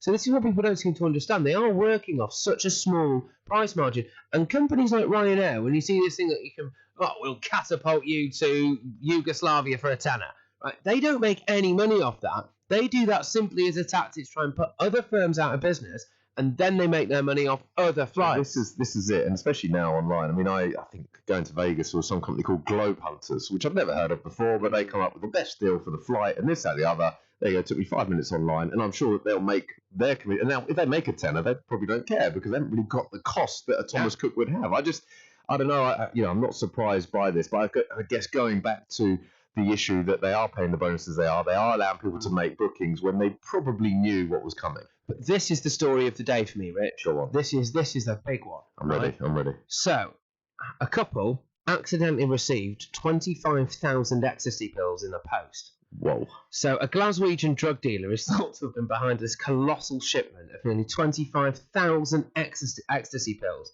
that was accidentally diverted to a middle-aged couple in Austria, which is sensational. I've received loads of things in the post. Death threats. Yep. Bills. Yep. Court orders. Parking tickets. I've never received 25,000 ecstasy pills. And to be honest, if I had, I wouldn't be here. Am I right? I think we're going to have an interview with these. We do, actually. In fact, we can get them on the line very shortly. I think we can do that. I'm just going to go over now to this Austrian couple who have had a thing or two to say about the 25,000 ecstasy pills that they've received in the post. Let's hear from them. Yeah, it's really good over here. I love you. You love me. We love each other. This is fantastic. Super funky party time, you guys. Well, there you go. It's good to hear. I mean, we get some real exclusives on this show. Yeah. You did really well to track them down. Well, I did actually, because to be honest with you, mate, they're all over the place at the moment. Yeah, no, they are. It was good to hear from Greta as well earlier. Yeah. I mean, we've got so many more guests coming up in the next hour as well. Is there anything else on the front page that you want to touch on before we go to the news? Oh, okay. Yes. So there's a few bits and bobs going around. Meghan Markle actually has stepped up her game a little bit in the PR stakes. She has been seen wearing a headscarf on an African trip to a mosque, a la Diana. See what she's doing there? She's taken off all her jewellery, and she's also decided that she's going to wear more plain clothes because she doesn't want her fashion to distract from the valuable work that she's doing, racking up air miles and stuff. So there's that, isn't there? She's a good social climber, though, isn't she?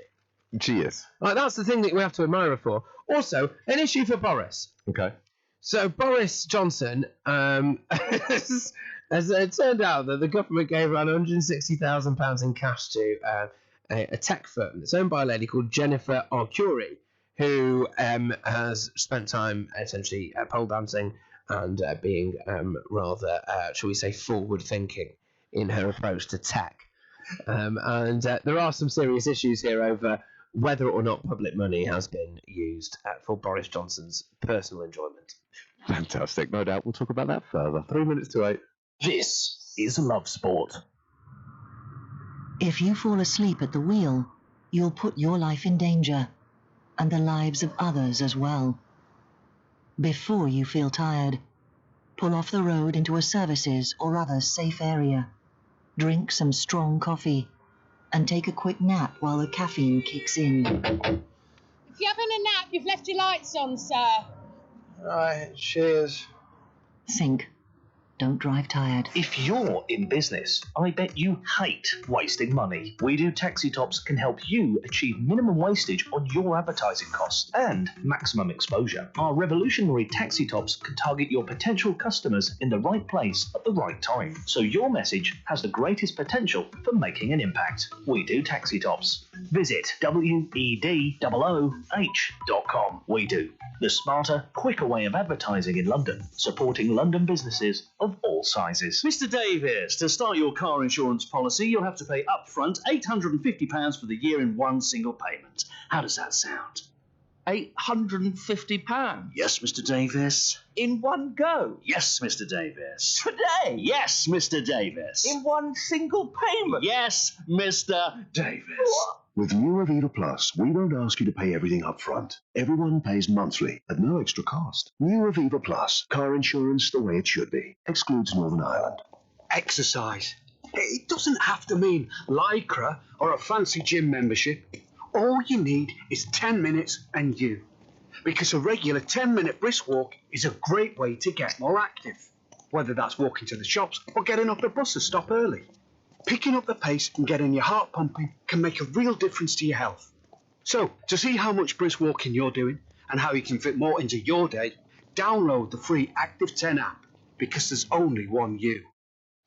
That's for breakfast. Me, Richard Lee, Patrick Christys. We're here with you for another couple of hours, going through all the major sporting stories. Just a quick update in the rugby. It's Uruguay 30, Fiji 22. Potentially a bit of an upset on the cards here. Yeah, massively. So Fiji were beating Australia at half-time in their first game. Fiji also just a proud rugby-playing nation. I think kids there are born holding a rugby ball. Yes. Yeah, and the idea that they could play Uruguay, who are probably the worst team in the World Cup, and get battered. Yeah. That's Do you know what I used to sleep with a football? Did you? Yeah, you see, I'd go to sleep, I'd be cuddling this football, I'd wake up and it'd be on the floor in the corner. Oh! I just managed to drop it. What do you sleep with now? Anyway, the next hour, we've got all sorts. We're going to talk to Peter Beagrie, former Everton winger. We'll be going through the back pages and so much more. It's 8 o'clock. On digital radio, online, mobile, and smart speaker. This is Love Sport News. From the Sky News Centre at 8. Boris Johnson is expected back in the Commons later to face further calls to resign after his suspension of Parliament was found to be unlawful. The Prime Minister disagrees with the Supreme Court ruling, and Downing Street says he won't quit. Former Tory MP Dominic Grieve, who now sits as an independent, reckons it's time for the PM to listen. He certainly behaved very badly. The judgment of the Supreme Court was the inevitable consequence of the way he's treated Parliament. He's behaving like a bull in a china shop, and it's now got to stop. Meanwhile, Boris Johnson's used Greek mythology to suggest Brexit's like the story of Prometheus, whose liver was repeatedly eaten by an eagle. Donald Trump's opponents have started a formal process to put him on trial over claims he attempted to get a foreign government to help him undermine a potential rival for the White House. The Democrats say the president's gone against his oath of office, but he says it's a witch hunt. Order's been restored at a high-security prison in Worcestershire after inmates took over one of its wings. A specialist riot team had to be called in to deal with trouble at HMP Long Lartin. The government's been criticised for failing to tackle major concerns about the care and treatment of veterans. Among the worries, the Defence Committee says accommodation remains a problem reported by military families. Football now. Tottenham suffered a big shock in the League Cup third round last night to continue their difficult start to the season. They were knocked out 4-3 on penalties by League Two Colchester after the match finished goalless. Spurs boss Mauricio Pochettino says it's disappointing to miss out on a potential piece of silverware. We made everything to try to win today. I think we cannot complain about nothing. It's only that we didn't score, and of course in penalty we lose again. Elsewhere, there were wins for Southampton, Manchester City and Arsenal, among others. That's the latest. I'm Tim Jones. This is Love Sport. To some, being a hero is wearing a funny mask or pulling your underpants over your trousers. But there is a better way. By going sober this October for Macmillan Cancer Support, you'll be transformed into a sober hero, proudly saying no to the booze and yes to raising money for people with cancer. Let's join together. You, me, my next door neighbour Jeff, all sober heroes, and no silly underpants, except maybe Jeff. Feel heroic for 31 days. Sign up today at gosober.org.uk. Love Sport Radio. On digital radio, online, mobile, and smart speaker. This is Love Sport Breakfast with Richard Lee and Patrick Christys.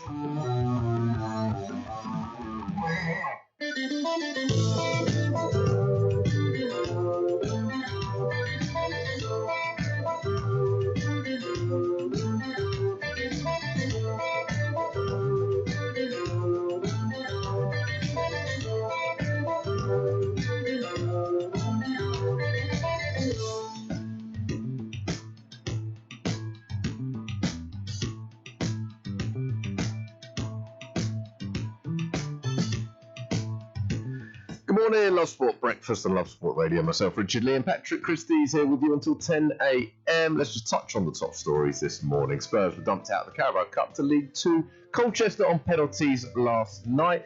We'll be talking a bit about that and Pochettino. Andy Murray wins his first ATP Tour level match since coming back from his injury. Pep Guardiola defends Bernardino Silva's tweet, saying it'd be a mistake to punish him. And two people have been charged over the Ozil and Kolasinac incident yesterday. Plenty going on in the world of sport and plenty going on this hour. We're going to talk to Peter Beagrie, former Everton winger, shortly. Of course, Everton taking on Sheffield Wednesday in the Carabao Cup.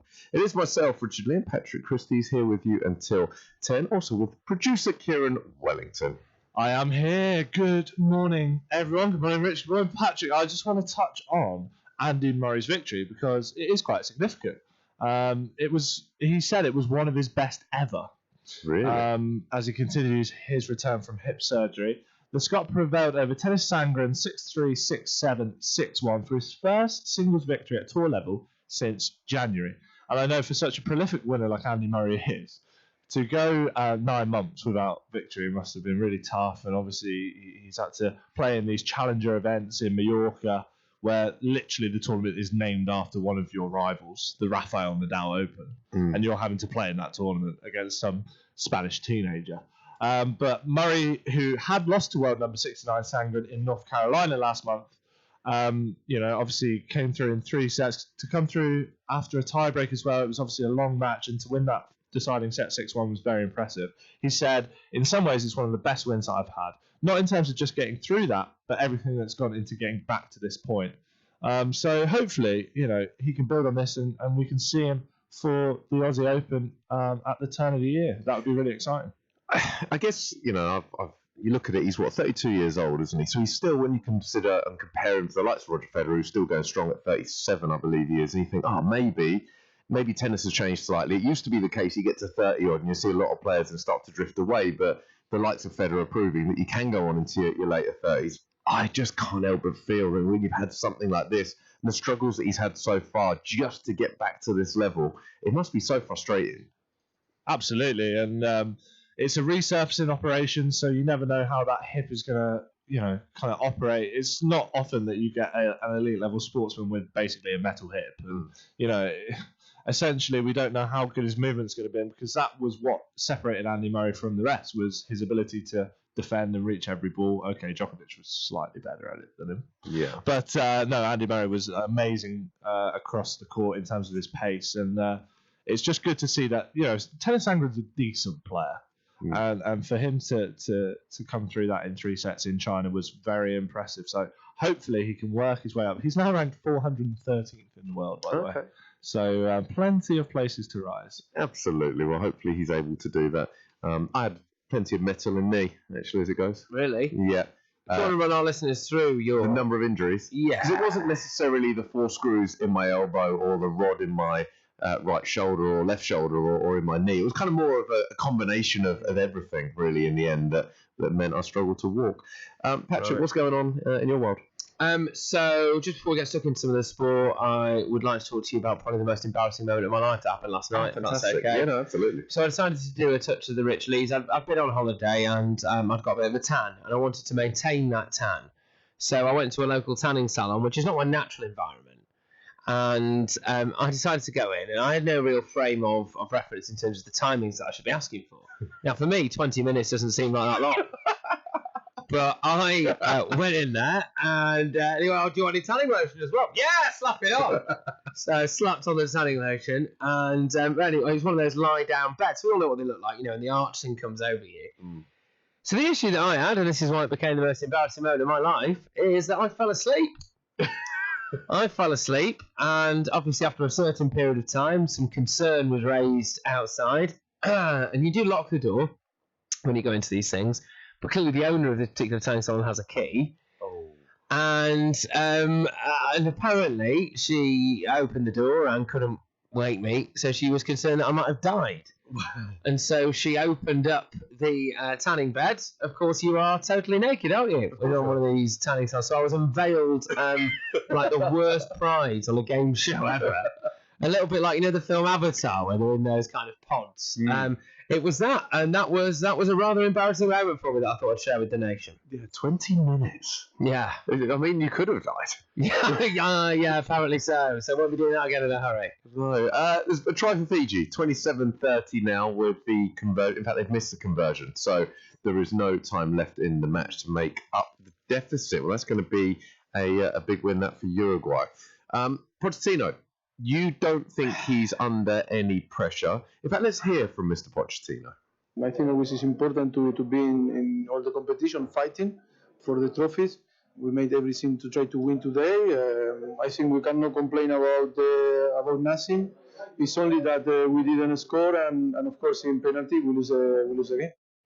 That was Mr. Pochettino there. Of course, they lost to Colchester yesterday on penalties. I mean, look, they were the better team, probably should have won.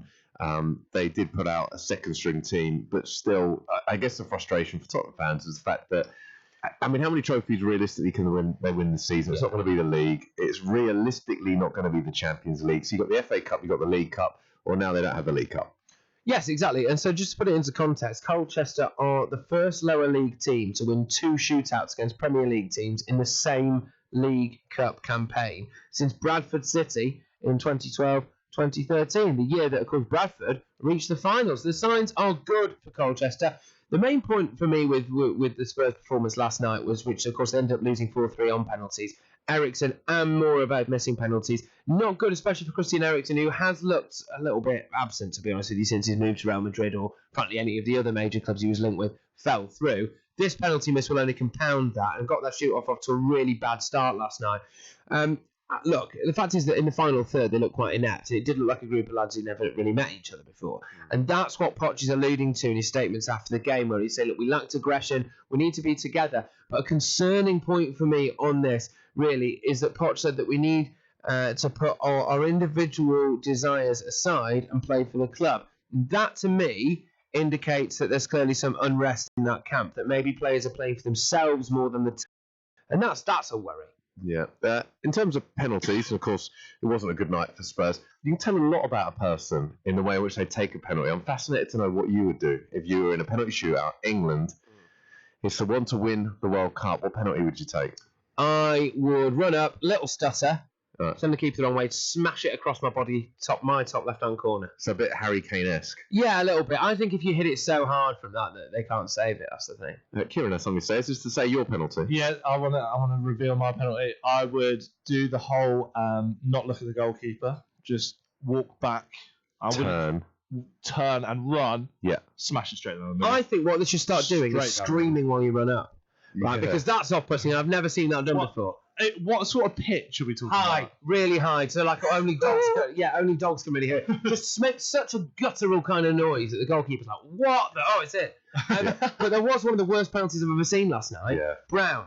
He went for the little Panenka, which, in case you're not aware, is this the little chip. But the Spurs keeper, Gazaniga, had time to just kind of stand there, flop down a little bit, stand back up, and he just punched the ball away and then gave an absolute gobload to this lad, as if to say, don't you dare do that against me. That is such a high-risk strategy. What a ballsy move that is, Rich. Ballsy, and when it works, it's fantastic. When it doesn't, you do look a bit of an idiot. For goalkeepers, though, you get, and this is the same when you get chipped. If you get chipped and they don't pull it off, in training, that's the moment you just launch the ball 70 yards. It's just disrespectful. Do you think it is disrespectful to a goalkeeper? Well, it's deemed disrespectful. Like, we've made that decision. If you try and Panenka us, you better make sure that you score. If you try and chip us, you better make sure that you score. Because if you don't, I mean, if you get the Eric Cantona chip and it goes in the top corner, then you clap your hands. But if you try and chip and you don't, then that is deemed disrespectful. Yes, okay. Just some Chelsea news. Is Frank Lampard will press on with his youth policy tonight, as he hopes to blood a trio of Chelsea Academy stars, Mark Gray, Faustino Anjorin, and Ian Marston as well, who are all going to soon be mispronouncing their names. And they're all set to make the squad for tonight's Carabao Cup clash against Grimsby. Great stuff, Patrick Crostos. Thank you very much, Richard New. So you did actually get all of their names wrong, which was quite. I mean, that's normally my job. Put a name on the screen. I'm not going to get it anywhere near, but you managed to. The only reason I got Faustino right is because that's a lovely bottle of white wine. Yeah, you nailed that. Which I've done numerous times. I don't want before that. No, we can't say that. That's it. Just some other news from the world of football. Peter Beardsley will talk to 700 football fans tomorrow night alongside Kevin Keegan. Now, this is the news obviously coming after Peter Beardsley was banned from football for 7 months for referring to a black player as a monkey during a game of head tennis, and also making some rather crass remarks about how black people should be relatively used to swinging from trees during a Go Ape team building exercise. Go Ape, an aerial assault course, of course, based in Woodland. So yesterday, John Barnes leapt to his defence, saying that essentially Peter Beardsley came from a different era where things like this were were not acceptable but accepted. Look, for me, this is no excuse. I mean, the idea that you need to go through some kind of extensive education program to realise that it's just never, ever considered banter to call a black player a monkey is shocking. Well, this goes back to the whole unconscious bias that we keep hearing about, and it can't be an excuse. No. You know, if you've got an unconscious bias, then it needs to soon become conscious. Yeah, it's true. It's straightforward, that. I mean, look, we spoke about this a bit yesterday. I don't want to dwell on that. Like, it's just shocking stuff. Also, just to make the point that Peter Beers and Peter Beagley are two different people. Very separate people. And we do have Peter Beagley on the phone very shortly. We do, yes. which is why I got the names wrong, because I've got one written in front of me on my right and one on the left. So I think we were supposed to have Peter Beagley on the phone later, although now maybe not so much. But yeah, so there we are. Yeah, we've got Kieran's got both names in his phone book. Let's just hope he dials the right can you one. imagine? It's 8:15. I am a god in Scotland. They've never seen anyone live to 7. This is Love Sport. Please state your reason for this call. I would like to end my home insurance policy. Please state your reason for this call. End my policy. Please enter your 12-digit passcode. Policy ended. Finally. To confirm end of policy, please enter credit card details and pay £50. With Aviva Plus home insurance, you can pay monthly at no extra cost and with no cancellation charges. New Aviva Plus. Insurance the way it should be. Excludes Northern Ireland. Home insurance is vital. You don't want to end up paying through the nose when something goes wrong. But are you being charged way too much for your home cover? Are your insurance premiums simply too much to bear? It doesn't have to be that way. A spokesmansaid.com is a price comparison website that trawls the internet to find the best deal for you. Don't pay the price for not shopping around. Visit a spokesmansaid.com and start saving today. Spokesmansaid.com. Fighting for you, saving you money. If you're in business, I bet you hate wasting money. We Do Taxi Tops can help you achieve minimum wastage on your advertising costs and maximum exposure. Our revolutionary taxi tops can target your potential customers in the right place at the right time, so your message has the greatest potential for making an impact. We Do Taxi Tops. Visit WEDOOH.com. We Do. The smarter, quicker way of advertising in London, supporting London businesses of all sizes. I love my brother. We do fun things like playing together. I like having hugs with Freddie. Freddie gives the best hugs. Freddie used to be very poorly, and the doctor said he might need a new liver. Then one day, a very nice person gave their liver to Freddie. It was amazing. We were so happy. Now he's around to give me more hugs than ever. Tell your family you want to save lives. To find out more, visit organdonation.nhs.uk. Love sport. Last Sport break. First, me, Richard E. Patrick Christys, here with you until 10 a.m. We now have a very special guest on the line. Yes, we do. It's not all sport here at Love Sport. Occasionally there are stories large enough for us to deviate away from that, and clearly Boris Johnson is one of those stories today, after all 11 Supreme Court judges unanimously decided that Boris Johnson had broken the law by trying to prorogue Parliament, by trying to suspend Parliament. Now, this is all over the front pages today with, as you can imagine, different papers taking a slightly different tack. Boris blasts "Who runs Britain?" That's on the front of the Mail. While the Sun have gone for a rather dubious headline, which just is some of their own Sun readers saying that they don't agree with the court's ruling, which is slightly bizarre. Still, though, better than enemies of the people, which we've seen before. Luke Pollard MP, Labour MP for Plymouth, Sutton and Devonport, is on the line now. Good morning, Luke. Good morning. So look, first and foremost, I've just got to get your take on this whole Boris Johnson prorogation scandal. The Supreme Court judges, as I've said yesterday, ruled that he had broken the law. What's your take on it? Well, I think he has as well.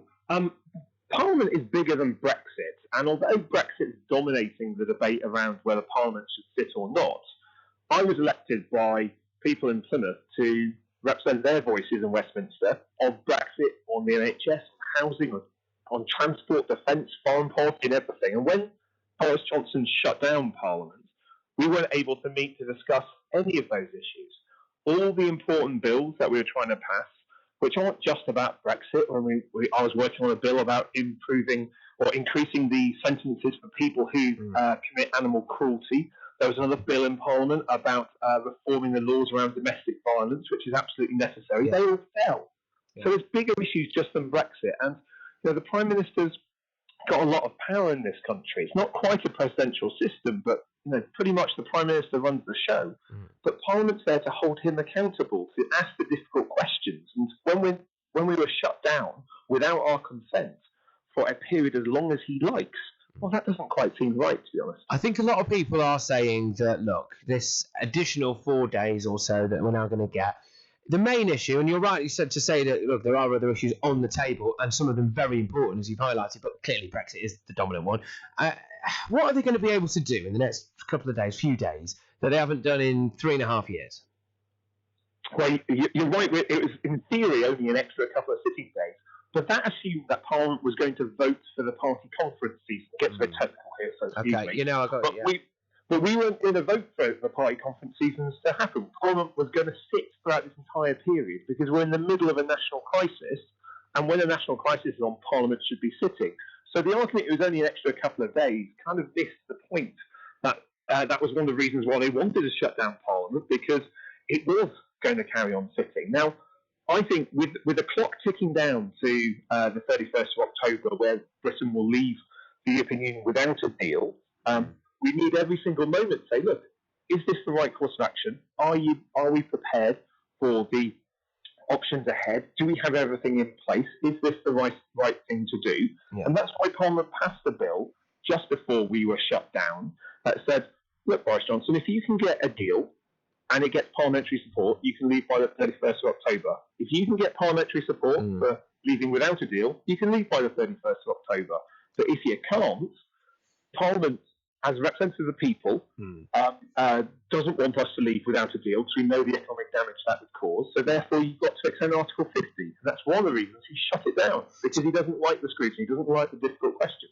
Just out of interest, so which way did you personally vote in Brexit? Oh, I voted Remain in 2016, very proudly so. Okay. But I represent a constituency which is roughly split half and half. I think, yeah. 59, well, I've got it here, 59, well, Plymouth as a whole, obviously, which you represent a constituency in that area, 59.9% leave, which is just what I'm wondering, which is because, look, Boris Johnson is trying to position it as being kind of the Parliament against the people, right? And this is kind of, do you not kind of play into his hands a little bit here? Because you've obviously got a constituency there, and in an area as a whole that is pretty leave heavy, to be honest with you. And is the reality not that people like yourself and certainly over your party and some of the parties on your side of the chamber actually just want to overturn Brexit? Well, in my patch, it was 54% that voted to leave. And since then, the amount of emails and correspondence I have of people saying I've changed my mind is quite extreme. And of course, we've had 3 years of 18-year-olds coming on to being able to vote. And so I think people's views have changed. And my job's to represent 100% of the people, not just the 52, the 48, or the 54.4 in my patch. To be honest, Brexit is so difficult and complicated, and it is such a mess, because there's not one thing called Brexit. And so lots of people say, I just want Brexit.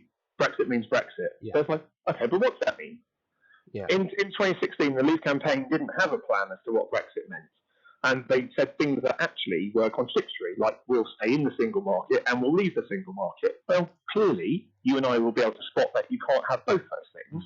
But there were still promises that were made to people. But hopefully, one of the things they did say in that referendum was that we would leave with a deal, not without one. So the idea of there being basically there's no mandate for leaving without a deal, and that's indeed something that Michael Gove, one of the leading Brexiteers, has confirmed, that there's no mandate for no deal from the referendum. Now, that was made even more complicated, that since then we've had a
all know, is very difficult and complicated. And if it can be summed up into a soundbite that you can type quickly on Twitter in capitals, probably not going to be detailed enough to get an accurate picture of where we are. Yeah, look, Boris is in trouble, clearly. He's had a disastrous start to his premiership, and there are mounting calls for him to resign. It doesn't necessarily seem to be in his nature to do that, I would have thought, but we'll have to wait and see. Just out of interest, if a general election was called tomorrow, do you honestly think Labour would win that? I think during an election campaign, the polls would change. People would look at policies beyond Brexit. As they did in 2017, I think anything could happen in British politics at the moment. We could go from a Labour majority government to a Conservative majority government to effectively just a churn of seats at the moment, so roughly having a hung parliament at the end of it. And that's part of the reason why I don't think a general election will sort Brexit out. Because if you're a Leave voter in a very Remain seat, your voice won't really matter in a general election. If you're a Remain voter in a very Leave seat, your voice won't really matter in a general election. Because we know in a general election, only about a third of the seats will ever change hands. Most of the seats in Parliament are safe seats. They will always be won by the party that has always won them. So that doesn't really give a voice to the people to make a decision on complex issues. And as the name suggests, that general election is quite general. You know, some people vote on NHS policy, others on schools. Some people certainly will vote on Brexit this time. But I don't think that will come to a resolution. I don't think that will end this phase of Brexit, because I think we do need to find a resolution to where we are, because we are in a right mess. Well, that's true, yeah. For those people who want Brexit, you know, we've still got a decade worth of negotiations like this ahead, because we haven't even started the trade negotiations. This is the easy bit. Yeah. And for me, that's so worrying, because, you know, there are bigger issues than Brexit that I think, actually, when it comes down to, most people want Parliament to be dealing with, you know, the crisis in our NHS, the fact that so many older people are living on their own, really struggling with social care. You know, I think they're more important issues than Brexit. But we've got to resolve Brexit one way or the other. I think a public vote is the best way of doing that. I mean, I know not everyone's a huge fan of a referendum on this, but that would give us a sense of, you were promised this 3 years ago. This is what we've got now. Do you want it? And if you do, brilliant. It should be a legally binding referendum, unlike 2016, that was only advisory. It should be clear about what the options are, a credible Leave option against a credible Remain option, and then we can have a debate around, is that what people want? And if it is, we can do it, and if it's not, then we can remain and focus our efforts elsewhere. And I think, really, we've got to have a way out of this mess. And a general election will only decide who's in power. A referendum will decide what happens with Brexit. I do get that, and I think you're spot on as well about, in terms of, there are so many major issues with this country, education system, etc., that just aren't being dealt with whilst this kind of Brexit malaise goes on. And I think, look, one way or the other, clearly most people just want this over with and to crack on with the business of actually running a country, don't they, really? But look, does it frustrate you a little bit, the fact that the Lib Dems, we know very clearly where they stand, whether you agree with it or not, the fact that they just want to remain, they want to overturn it, and they're not that bothered as well about necessarily going back to the people on that. Boris clearly just seemed to be very, very closely aligned with a no deal, or certainly a harder form of Brexit anyway. But with Labour, it is led by a bloke who has been a lifelong Eurosceptic, but doesn't now say what he wants. And doesn't that kind of damage Labour a little bit? Because people don't really know where Labour stands on Brexit, do they? Well, I'd like it to be a bit clearer, because I think sometimes, you know, unless your party can be summed up in a soundbite, which I'm a bit sceptical about, as you heard, it's hard for people to always follow what's going on. Labour's the only party that wants to put any deal, any option to a public vote. In that public vote, the vast majority of Labour MPs, like me, Labour members, Labour voters, will be campaigning and voting for Remain. I suspect and expect us we will be an overtly Remain party by that point. But to be honest, we need a resolution on this one, and that's why I think we need to have a public vote. And you know, there are Labour supporters who do back Leave, and there's Labour supporters who back Remain, and there's Labour supporters who just want the whole thing to go away and us to move on, and that has to be achieved by a public vote. Now, I don't think revoking Article 50, unless in the event of an emergency without a democratic vote, is the right thing. I certainly don't think a no deal is the right thing. But one of the problems is this kind of sensible course of action that gives the power to the people rather than to MPs to decide, you know, is a bit more complicated to explain and has taken us a little bit more of a painful journey to get here. But, you know, the divisions that we see in politics are only the same as the divisions that we see in the country. So the idea that, everyone who votes Labour is out wanting one thing, there's still a debate within the Labour Party, as there is within every community around the country, about what's the right option. And that if you go into what's the right option within Leave, there's different varieties of that as well. So we do need to have a debate that takes us out on a soundbite to take us into the detail, because at the moment it feels that we're getting very super tribal, and so it's just here's my flag, here's my tribe, I'm either Leave or Remain, and that's it. Well, that's a bit more complicated than that, and so that's where I think we need to have a little bit more time for people whose views we disagree. So if you've got strong views, you just got to be a strong listener as well. And I worry that actually as a country we're turning into a place where we don't listen to people who don't agree with us, that we surround ourselves on social media with only people that say the things that we want to hear. I don't think that's good for democracy. We've got to challenge ourselves a wee bit more, and if we do that, we might get over this by challenging some of the hate that we're seeing rising because of the Brexit divisions. Luke, thank you very, very much. Appreciate you giving us your time this morning. Luke Pollard, MP there, Labour MP for Plymouth, Sutton and Devonport, just describing, I suppose, the ongoing Brexit crisis, really, after Boris Johnson yesterday was found to have acted unlawfully by 11 Supreme Court judges for wanting to suspend Parliament. The chaos rolls on, Rich. It does indeed. We'll be talking to Peter Beagrie next. Love Sport.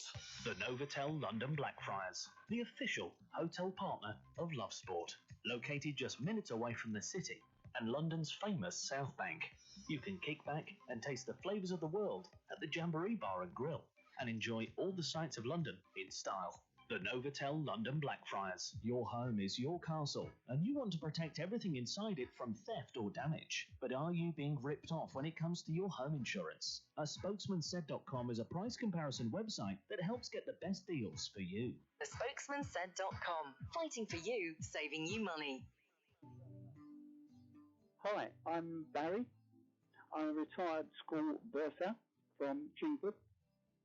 I thought I was paying too much for my energy and went onto a spokesmansaid.com and found that I could reduce my costs overall by £568 per annum, and I'm very grateful for that help. With spokesmansaid.com. Fighting for you, saving you money. If you're driving on a motorway and you see a red X sign overhead, you need to change lanes safely. Driving in a red X lane is an offence. Red X's are there for a reason, to protect you and others from danger. The lane may be blocked by a broken down vehicle or road workers, or the lane may be needed for the emergency services. So if you see a red X, change lanes safely. Highways England, connecting the country. Mr. Davis, to start your car insurance policy, you'll have to pay upfront £850 for the year in one single payment. How does that sound? £850? Yes, Mr. Davis. In one go? Yes, Mr. Davis. Today? Yes, Mr. Davis. In one single payment? Yes, Mr. Davis. With new Aviva Plus, we don't ask you to pay everything up front. Everyone pays monthly at no extra cost. New Aviva Plus, car insurance the way it should be. Excludes Northern Ireland. If you're in business, I bet you hate wasting money. We Do Taxi Tops can help you achieve minimum wastage on your advertising costs and maximum exposure. Our revolutionary taxi tops can target your potential customers in the right place at the right time, so your message has the greatest potential for making an impact. We Do Taxi Tops. Visit WEDOOH.com. We Do, the smarter, quicker way of advertising in London, supporting London businesses of all sizes. This is Love Sport. Love Sport Breakfast. Me, Richard Lee, Patrick Christys here with you until 10 a.m. Plenty going on in the world of sport. Of course, last night was the Carabao Cup. Plenty of interesting results. We'll be talking to Peter Beagrie shortly. I believe in about 10-15 minutes. Go through some of the back pages. Of course, Arsenal, big win for them. Bad night for Spurs, though, losing to Colchester. Better night for Watford. They did get past Swansea. Good wins for Man City, Southampton, Leicester as well. Another bad night for Stoke. Patrick. Yes, another bad night for Stoke, and it does look as though there's going to be serious pressure on them going forward. Look, across the back pages now, it is calls that Poch is not in a particularly secure position. We know that at the moment. That was a bad loss last night on penalties, 4-3 on penalties to Colchester. Just another couple of stories before we get stuck in, because I want to have a chat about what Pep Guardiola has said about Bernardo Silva's tweets to Benjamin Mendy, which just showed a kind of caricature of well, I suppose it's a cartoon character that's supposed to represent black people, I suppose, really, is the way you can put that. I don't really know how else to describe it. It's just clearly not really acceptable. But just before we get stuck into that, Wolves are facing a 1. Although, again, knowing what we know about the ownership of Wolves, it sounds like they're certainly not short. So yes. I'm sure it'll be one of many investments, but it's a huge amount to be wiped off. The other slightly that Liverpool face a high court battle with kit suppliers New Balance as they look to secure a British record deal with Nike. And by the way, do you say Nike or Nike? I say both, depending on the mood I'm in. Do you say Adidas or Adidas? Adidas. Adidas, I say Adidas as well. I think that's kind of, You say potato. Anyway. That's a conversation. We do a few more of these. No. Okay. Anyway, so the European champions want to link up with Nike on a 10-year deal that would exceed Manchester United's £750 million agreement with Adidas. Anyway, but New Balance, which is their current kit supplier, whose deal is ended at the end of the season, so they had a matching clause in their contract that said if we can match Nike's offer, then you have to accept us. Look, it's going to be very tricky to see how they could do that. Do you say Puma or Puma? I say Puma. Yeah. Yeah. Anyway. No, but do you know what with the Nike one? I'm going to say Nike now. Is this doesn't make that much sense to me. I understand New Balance saying they should have the right. Well, surely it's not anything to do with it. Well, I know it's clearly ill-advised. For his part, Mendy tweeted about just 3 crying laughing emojis, saying and then a round of applause thing.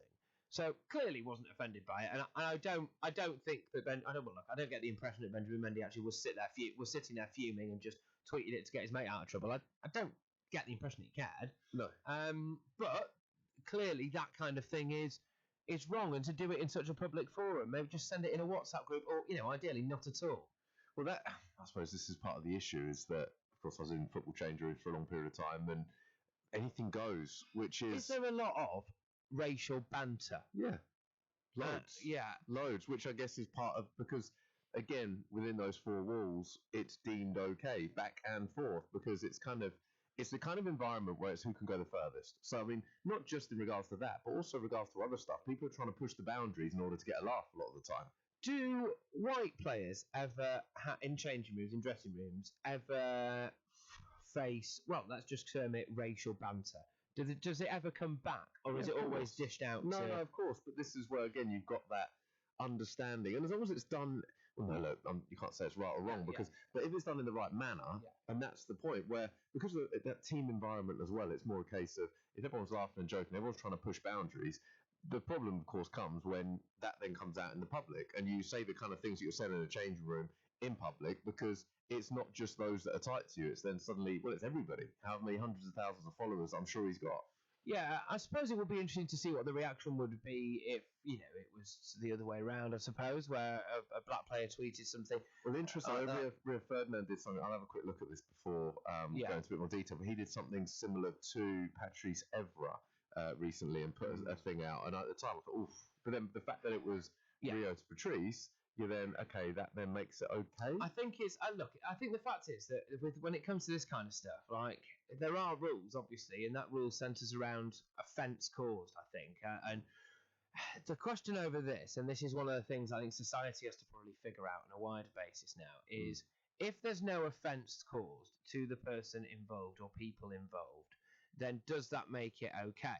And I think the answer is no, because if someone like a youngster looking at this Bernardo Silva tweet now could get the impression that it's okay to send something similar to one of their black friends, or dare I say even a black person that they don't know, for example, and in which case that would be highly offensive and racist, really. So I think this is the thing, isn't it, that it's one thing maybe having a laugh with your mates. I mean, look, I know this. I've got quite a few mates who are different, a smorgasbord of different races and things. And when you're out together, it does go back and forth a little bit. It's certainly not the main topic of conversation. Don't get me wrong, but there is the odd time, and there are a lot of stereotypes. Most of them, I'll say, I think most of them are true about white people as well. And they get wheeled out, and I personally don't mind, but I probably would mind if someone that I didn't know tweeted it. And this is the difference, isn't it? It is. I'm just looking for the one that he put out, but it looks like it's been deleted. Yeah, so probably fair enough, really. yeah, 18 minutes to 9. Monday is a truly awful way to spend 1/7 of your life, I guarantee. Giving your team a voice. Love Sport Radio. Please state your reason for this call. I would like to end my home insurance policy. Please state your reason for this call. End my policy. Please enter your 12-digit passcode. Policy ended. Finally. To confirm end of policy, please enter credit card details and pay £50. With Aviva Plus home insurance, you can pay monthly at no extra cost and with no cancellation charges. New Aviva Plus. Insurance the way it should be. Excludes Northern Ireland. Hi, I'm Dean. I work for a successful shipping company in Suffolk. Ever since I heard about people's success with the spokesmansaid.com, I knew I had to investigate for myself.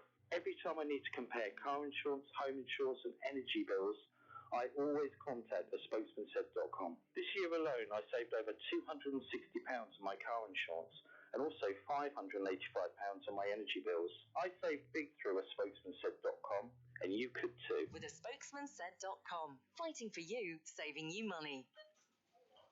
My mum and dad say that I don't need lots of sugar.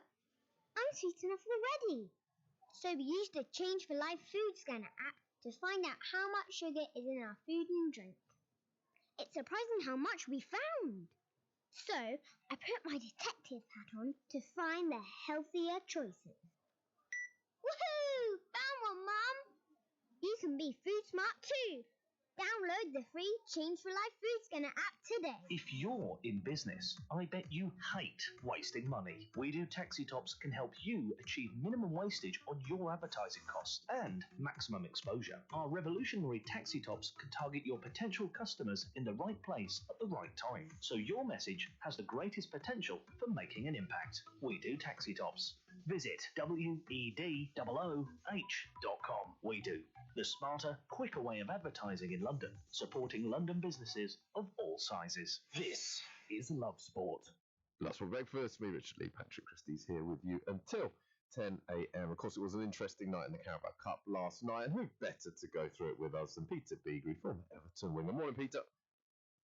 Morning, guys. Morning. I want to talk about a few of the results last night. Of course, Everton played Sheffield Wednesday. A good win for Everton. Let's start there. I want to, of course, touch on Tottenham as well. A poor defeat for them and another tough night for Stoke, but a good win for Everton. Yeah, absolutely. Much needed as well. It's a great fill-up. Sometimes the cups, are a nice break, particularly when a club's struggling sort of league form. There's a lot of pressure on the manager as well. They can keep potential banana skin and heap even more on, but you'd obviously back a Premier League side against a Championship side. Doesn't matter how good the Championship side are or their squad is. So, yeah, I think he needed that, and the players needed it. He freshened it up a little bit. And after the money that they've spent in the summer, and the optimism was there from a brilliant end to the season as well. That could have just saved his job, literally. He does seem like he's certainly on the brink to an extent. I want to touch a couple of other games. Watford with a good win over Swansea, much needed win after the weekend.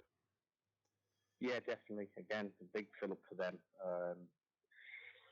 Listen, 8-0 against Man City. There's lots of teams there, but for the grace of God, could say that it could have been 8-10 or whatever. They are unbelievable. But when you looked at the fundamental flaws in that performance, defensively, when you think you've got to be astute, you've got to show due diligence because you know how good they are, and then you've got people with the back to goal switching off, not even going with runners or track and play. Then there was a lot to look at and analyse there. So I think again, when the games come thick and fast, there's an opportunity straight away to get rid of the disappointment, and they did that because that was potentially a really tricky target. Swansea, no mugs, and they have got some really good players with some good movement, and he'd be pleased that one's out of the way, definitely. Yeah, no, and of course, defeat of the weekend was to your former club, Man City. They had a good win last night. Again, a much changed lineup, but once again, it doesn't matter whether it's their first team or reserves. They look imperious at the moment. Incredible. I think, after the defeat against Norwich, everybody looked at the when the championship running, I think when they got beat in February and then went and won every single game since, and all the other teams in the Premier League are looking at that and hoping that's not a sign of things to come, because potentially they could do that. The squad is incredible, the options and alternatives that he's got, and also the attitude and application. You know, what you've got to remember is when you look at Manchester City, take the Norwich defeat out, that is just a blip, obviously, but genuinely, they work the hardest. The Liverpool players, who are the best players, work the hardest as well. You know, when you look at pressing all over the pitch when they're 4 and 5 nil up, and they've got that hunger and that thirst for goals and more. And I think Kevin De Bruyne is the best player in the world at the moment. I genuinely do. I think he hasn't got a weakness. You can play him anywhere, and he's just operating in that position now where he's shown the benefit of being fit, and his delivery in the 8-0 against Watford was just incredible. It was like laser-like it was. Yeah, do you know, I mean, I watched the game start to finish. That first 18 minutes, I've never seen anything like that. I believe you're going to the game at the weekend, actually. Of course, Everton taking on City. I mean, we were speaking about how it's an important time for Silver at the moment. I guess, I mean, look, of course they want to go and try and get a result, but I mean, is it fair to say one of the biggest things is to make sure it's not an embarrassment, I guess? And I know we shouldn't really say that, but I think, you know, the human element, the side of it, he's got to believe that he'll win the game, you would think. But then again, common sense prevails, and when you look at what's in front of you, there is an element that, I agree with you, damage limitation. You know, go there, be solid, set up, and maybe get lucky, because there's no way they can come out and be expansive against a Manchester City side that can cut you open at will, and have got match winners all over the pitch. I mean, I saw the response that Everton had when they got beat against Aston Villa against Wolves, and I thought they were absolutely brilliant. They looked tighter defensively, all the width come from the fullbacks, Coleman and Dania, and the lads up front were quite fluid. They do lack a stereotypical centre forward, you know. Throughout the years, they've had him with Sharp and Ferguson and Lukaku and people like that to build around, because the other players all up there, you know, the likes of Keane and Calvert-Lewin and Charlison, are really sort of wider forwards and are not that big physical presence. But if they are not at the races on at the weekend, as I say, it could be a cricket score. It really could, because City just at the moment are absolutely ruthless. I'm doing it for Mola TV, and yeah, it was obviously it's one of them where I'm split down the middle, and a 5-4 win for either one would be great. Yeah. But I don't want sort of Everton to get embarrassed, because they easily could do. Well, he is favourite, or certainly among the favourites for the sack at the moment, Silver. And I'm looking at the games upcoming. So obviously City being City, you'd think they would give him that +1. I mean, they've got Burnley away, they've got West Ham, they've got Brighton, which are the kind of games that really, if Everton are going to be anywhere near the top 6, it's these kind of games where really they need to pick up, maximum points, if not at least 7 points out of those 9? I totally agree with you. Yeah, I mean, I looked at that a couple of games ago when they'd had the defeats and he was coming under pressure. I sort of looked ahead and saw the games that you've got to and you have to do that. You have to target games like that, and the other ones are free hits. But, you know, it sounds a bit silly saying that about a team like Everton with the history and that, and the amount of money that's being spent, 100 million in the summer. But generally, some of the other teams are so far ahead of them. It's incredible, really. So he must. I agree with you. This is a free one. You know, anybody getting beat against Man City, you're not going to lose the job. You wouldn't have thought so unless it was an cumulative effect of 7 or 8 sort of losses. But they need to take 7, at least 7 out the next 9 points. Otherwise, he's going to come under massive scrutiny. And it's indicative of spending that amount of money. How everybody was on a positive note after the way that they finished. I mean, you know, before a few games ago, they'd only lost 3 out of 14, so they were in a rich vein of form. They were looking solid. They had the brilliant home record, and that's all sort of the house of cards has come tumbling down all at once. They've lost everything at the moment. So anyway, you never know. You'll have Everton fans hoping to find a Harry Potter magic wand and get do a Norwich. at the weekend against City. So, and I think that was the only thing that will save his job at the moment. I think they will need that one. You're not wrong. Of course, EFL, you are certainly an expert when it comes to everything EFL. Just a quick word on Stoke. Again, another bad night for them last night. He's obviously another manager that is under pressure. Is it a similar situation? Might be a game or two away from the sack. They need to turn it around very soon. Yeah, they do. I mean, you can only be patient for so long, but that downward spiral, to be fair, that Stoke have got on, it really is incredible.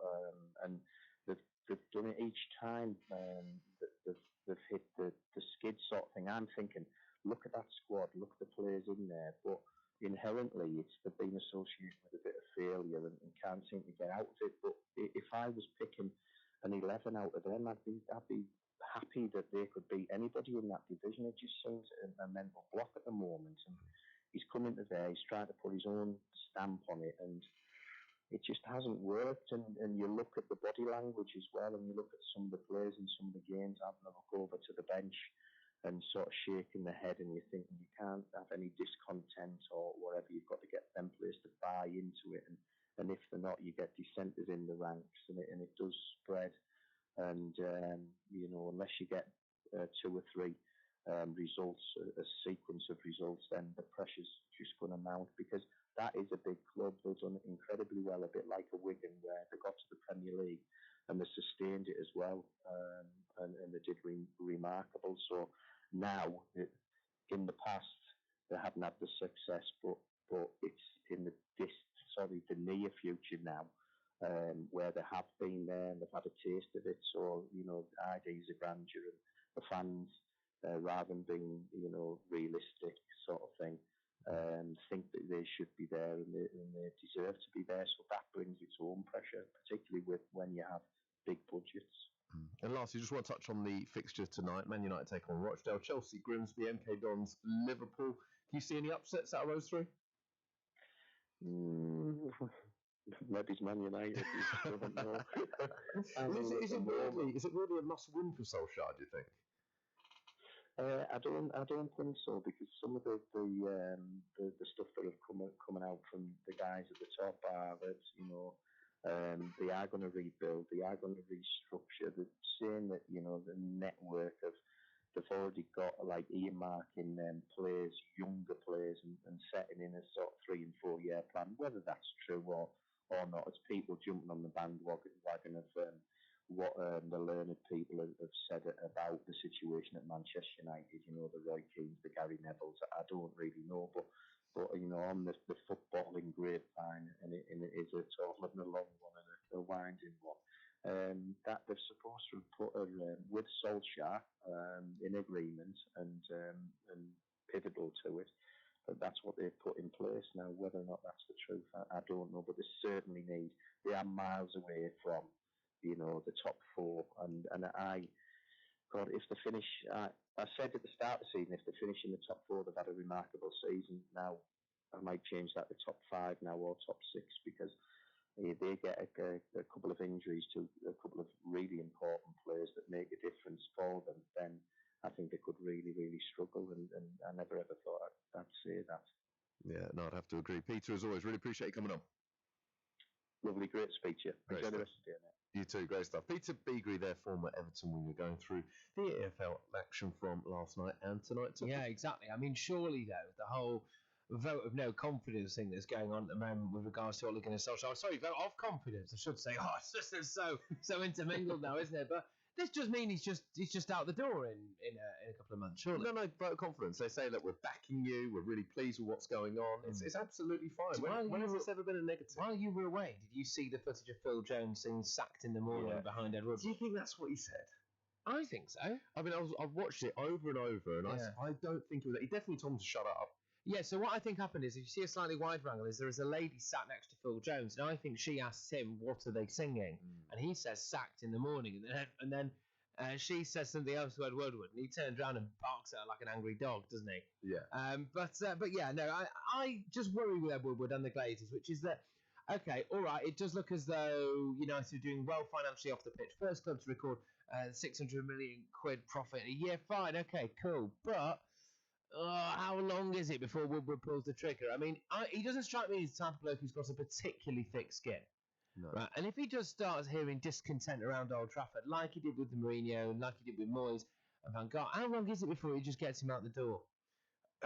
It's a tough call. Because the thing that I guess is going in Solskjaer's favour is that the players they brought in the summer have arguably been the better players. So who wants that job, man? Who wants that job? What manager? Everyone wants it. Come on, with Everyone this squad. This is the thing with this squad. I could see that you might want it maybe, even a couple of years ago. But right now, what are you inheriting? Well, no, but you say that. Do you know, if anything, I would argue, are you better off following a Sir Alex? And to be honest, there was only one way you were going to go if you look in hindsight.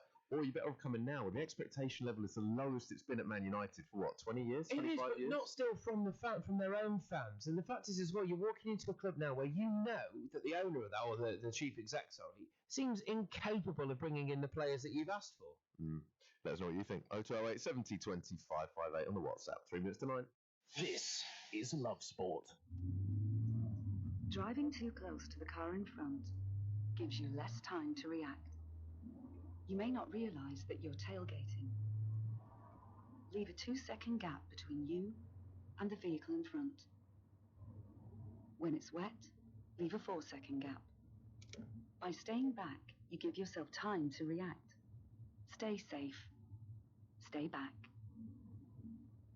Highways England, connecting the country. If you're in business, I bet you hate wasting money. We Do Taxi Tops can help you achieve minimum wastage on your advertising costs and maximum exposure. Our revolutionary taxi tops can target your potential customers in the right place at the right time, so your message has the greatest potential for making an impact. We Do Taxi Tops.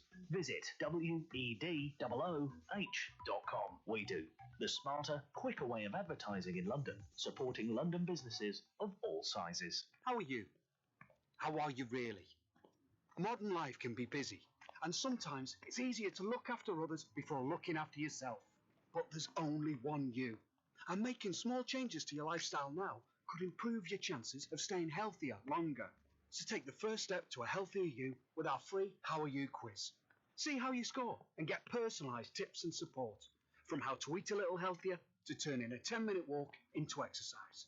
Just search One You. Mr. Davis, to start your car insurance policy, you'll have to pay upfront £850 for the year in one single payment. How does that sound?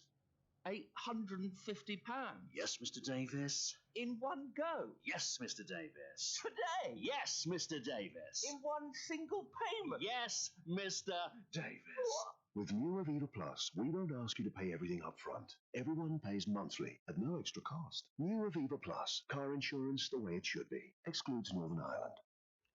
That's for breakfast. Me, Richard Lee, Patrick Christys here with you for another hour or so. We've got a big hour to come. We've got a very special guest. We've got Lindsay Dawn-McKenzie coming into the studio just after the hour to go through the papers with us. We will be going through the back pages in detail later in the show. Of course, it was a big night in the Carabao Cup yesterday.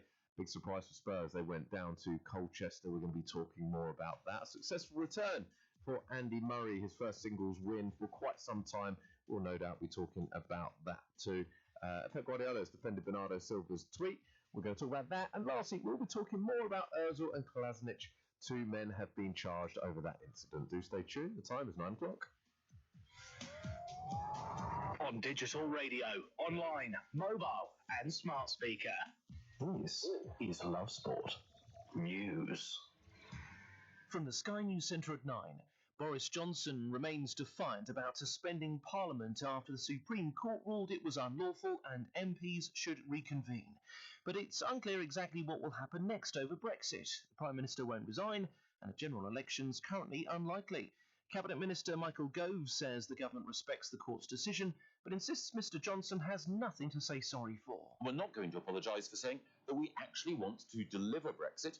The British people have waited for a long time now, and I think it's vitally important that Parliament recognises people want us to get on with it. Donald Trump denies any wrongdoing as he faces a trial. He's accused of abusing his presidential powers by seeking help from a foreign government to undermine a rival politician. 11 Thomas Cook flight staff are being detained in Cuba after being told to pay a hotel bill of around £3,000. They're being prevented from leaving the eastern part of the island following the collapse of the travel group. Here's one of the cabin crew, Danny Cossa. We were due to check out and get to the airport this afternoon, we were taken back off the bus and told, as well as the passengers, we all had to pay. This payment's now been made hours later, and they're now debating whether to accept this payment or not. Meanwhile, more than 70 flights are scheduled to operate today, repatriating more than 16,000 British tourists. Sainsbury's has revealed plans to cut costs by £500 million by overhauling its stores. Over the next 5 years, up to 15 large supermarkets will shut, but it's opening 10 more.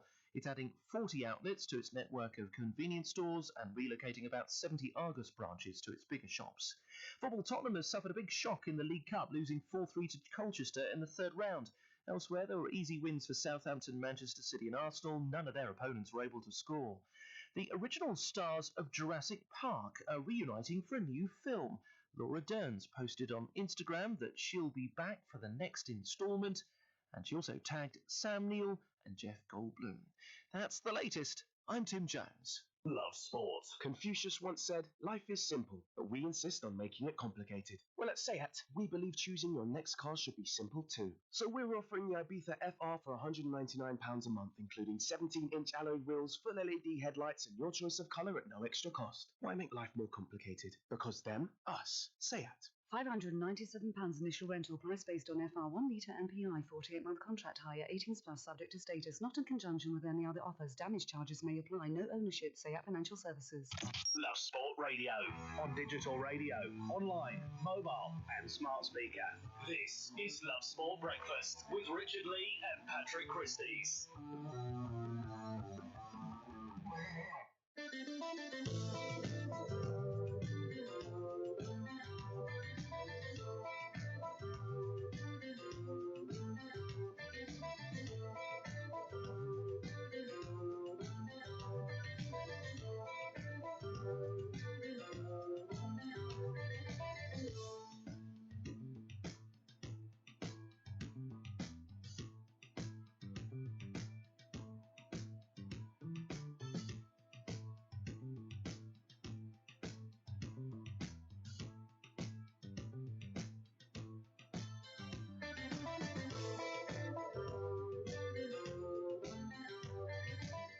Morning, Love Sport Breakfast. Me, Richard Lee, Patrick Christys, here with you for another hour or so. Let's just touch on the top stories this morning. Spurs were dumped out of the Carabao Cup to League Two Colchester on penalties last night.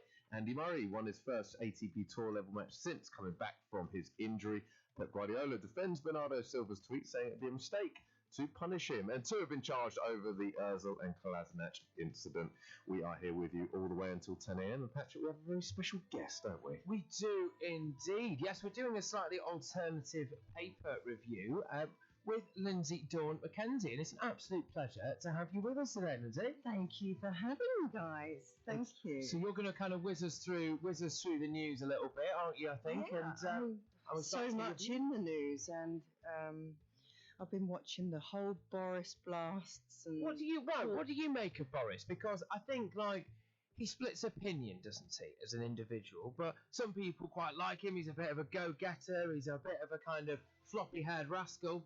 Whereas other people are, maybe more negative towards him, I suppose.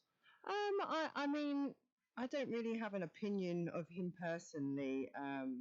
I feel sorry for him. It's a tough job he's got there. For anybody taking on that role, it's not going to be an easy challenge, is it really? And I feel sorry for him. He's trying his best, and to go on a ruling of 18-11. It's tough, isn't it? It's a tough one.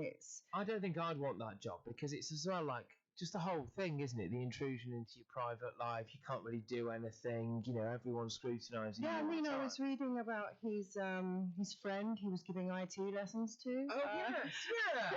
And it was just IT lessons. Well, I wonder if it was a more, I don't know, a more unattractive woman, or would this be news? Has this just come out because of the position he's in with, the statement that he's being unlawful? So what's the story exactly then? Who is the lady in question?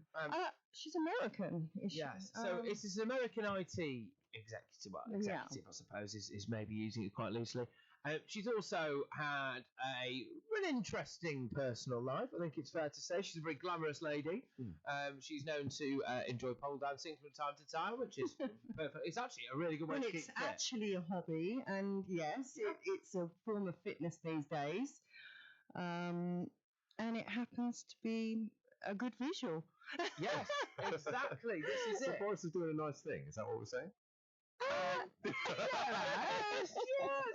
say so. I'd definitely say so. So, look, it's in a nutshell, it's emerged that this lady, Jennifer Arcuri, she's 34 years old. She's obviously very conservative in nature.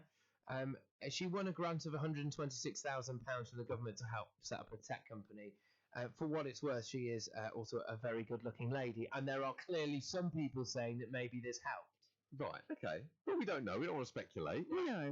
Who are we to speculate on that situation? That's kind of what I mean, there's does. plenty of situations like this, but that haven't arisen. I honestly believe this is brought to the forefront today because of what happened in court yesterday. I mean, they say this is nothing to do with Brexit, but how many politicians turned out yesterday to stand on those stairs for that press picture? And, you know, whenever they bend the rules, all the levers, all the remains, when they bend the rules and use dirty tactics, it's all okay. But, you know, this once, they want to throw their toys out of the pram because, this is unlawful from a ruling from 1811. Yeah. It's a little bit ridiculous, isn't it? Well, it is. Well, look, I personally do think it's a little bit bonkers, but at the same time, you know, you do have to respect the rule of law, I suppose. So, you know, there is that. But just from your perspective, like the whole Brexit thing, I don't know how you voted, whether you voted, whatever. It doesn't really matter. Like, it's just been going on for so long, hasn't it? I mean, what? Yeah, I mean, from the referendum was in what, 2016? Yeah. Yeah, it's been going on far too long, and you know, I don't think that the Remain are doing us any favours. We've all voted. It was a fair and square vote, and it needs to just now run, and we need to come up with a deal. And all this, you know, sabotaging the plan is not fair. I feel I mean, I don't actually even remember the last time Commons were in the House in September anyway. I thought that they started in October after the exhibition, the conferences. So what's this all about? And it's starting to really become silly. It is something as well, though, that I think, like, if there's one good thing to come out of all this, which is that now more people who wouldn't necessarily normally be talking about politics are talking about politics. Like, I hear conversation there, you walk past a bus stop and there's like some young lads on their way to school that you would not normally expect to be ever using the word like Brexit or Parliament or things like that. And they are now. So if there's one good thing to come out of it, maybe it's that, has it found, have you woken us all up for sure, and it is getting the younger generation more involved in how we're going to press on and move forward in our lives. I'm quite in awe of the little Swedish girl that's going and talking about, you know, different things. Greta Thunberg, that's yeah. So she's big into the kind of whole climate change thing. The climate change, that's right, yeah. Do you? What's your take on that? Should we be doing more maybe to protect the environment? Absolutely, totally. I mean, yeah, I do think we're all laying dormant on the situation, and it will only get worse. I mean, everyone's just living for today. What about our generations of, you know, children? And yeah, I do think that, you know, we really need to shape up on that situation. And there are things in place, but as she says, not enough. It's laughable. And panic like the house is on fire. We should. Yeah, because I suppose in a way our world is on fire.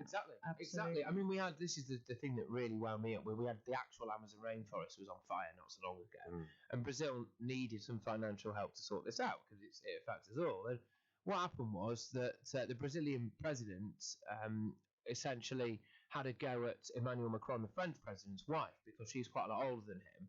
And as onto the back of that, then they kind of had a bit of a row, and they decided that Brazil wasn't going to get any money. And you just think, if we live in a world where the lungs of our planet are on fire, But just because the two leaders fall out over each other's wives, Absolutely. nothing happens. That's not really a world I want to live in. Absolutely. It's actually quite frightening. Yeah, it's staggering. It is staggering. But yeah, on the I'm keen to get your views on this, because this Greta girl, she's a very young girl. She's clearly very brave. And do you think this is the type of thing that might empower a lot of young women? I hope so. I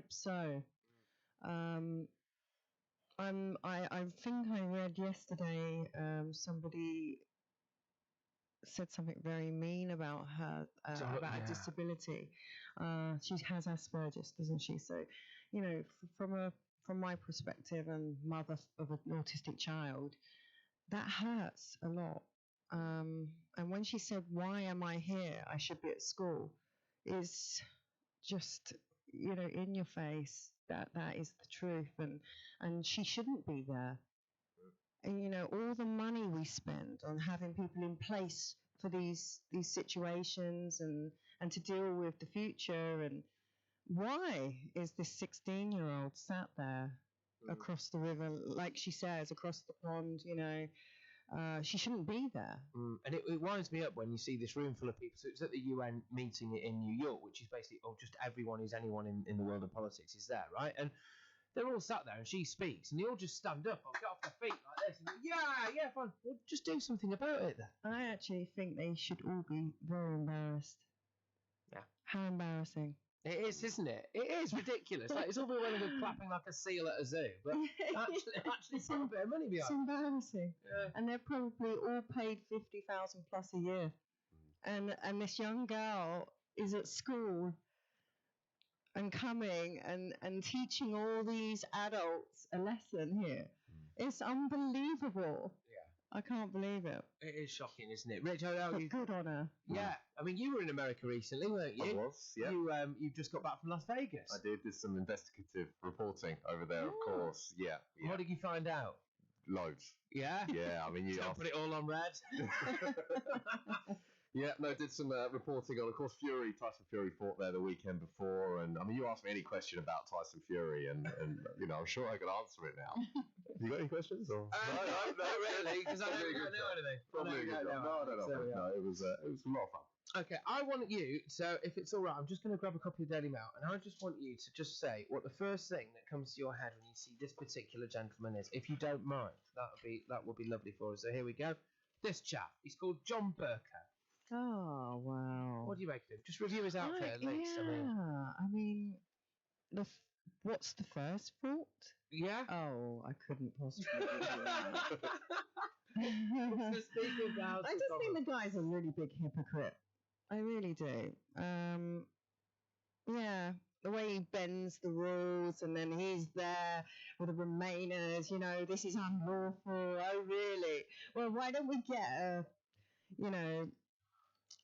a lens out on you and what you've done in the past and how you've acted and how you've held yourself.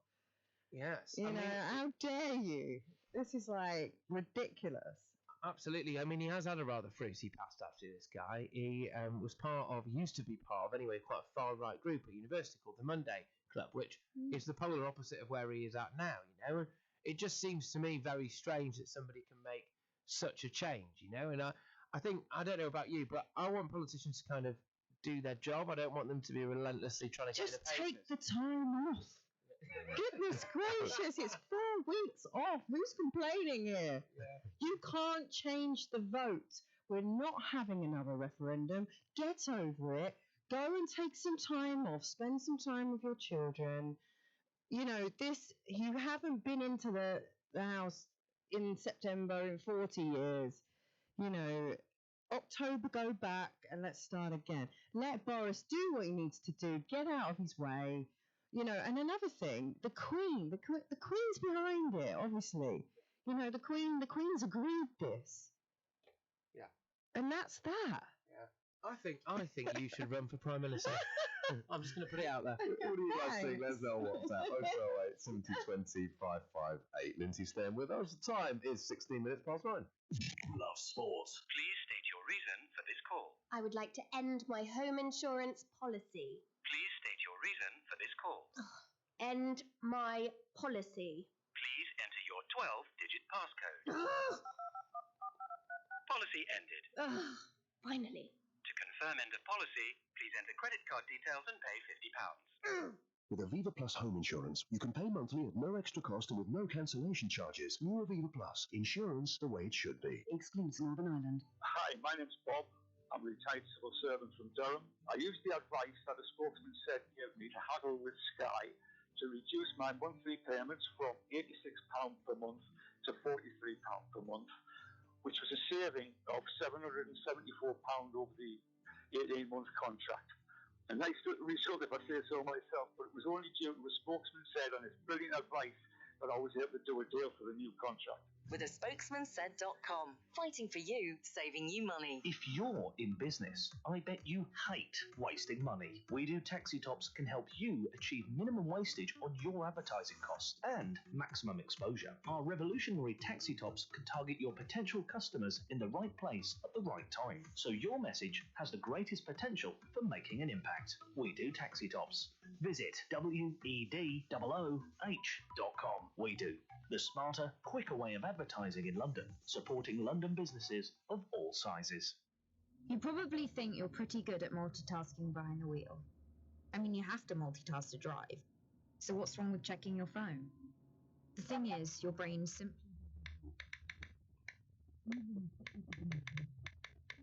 for quick reply, affects your concentration, and makes you less able to react to hazards.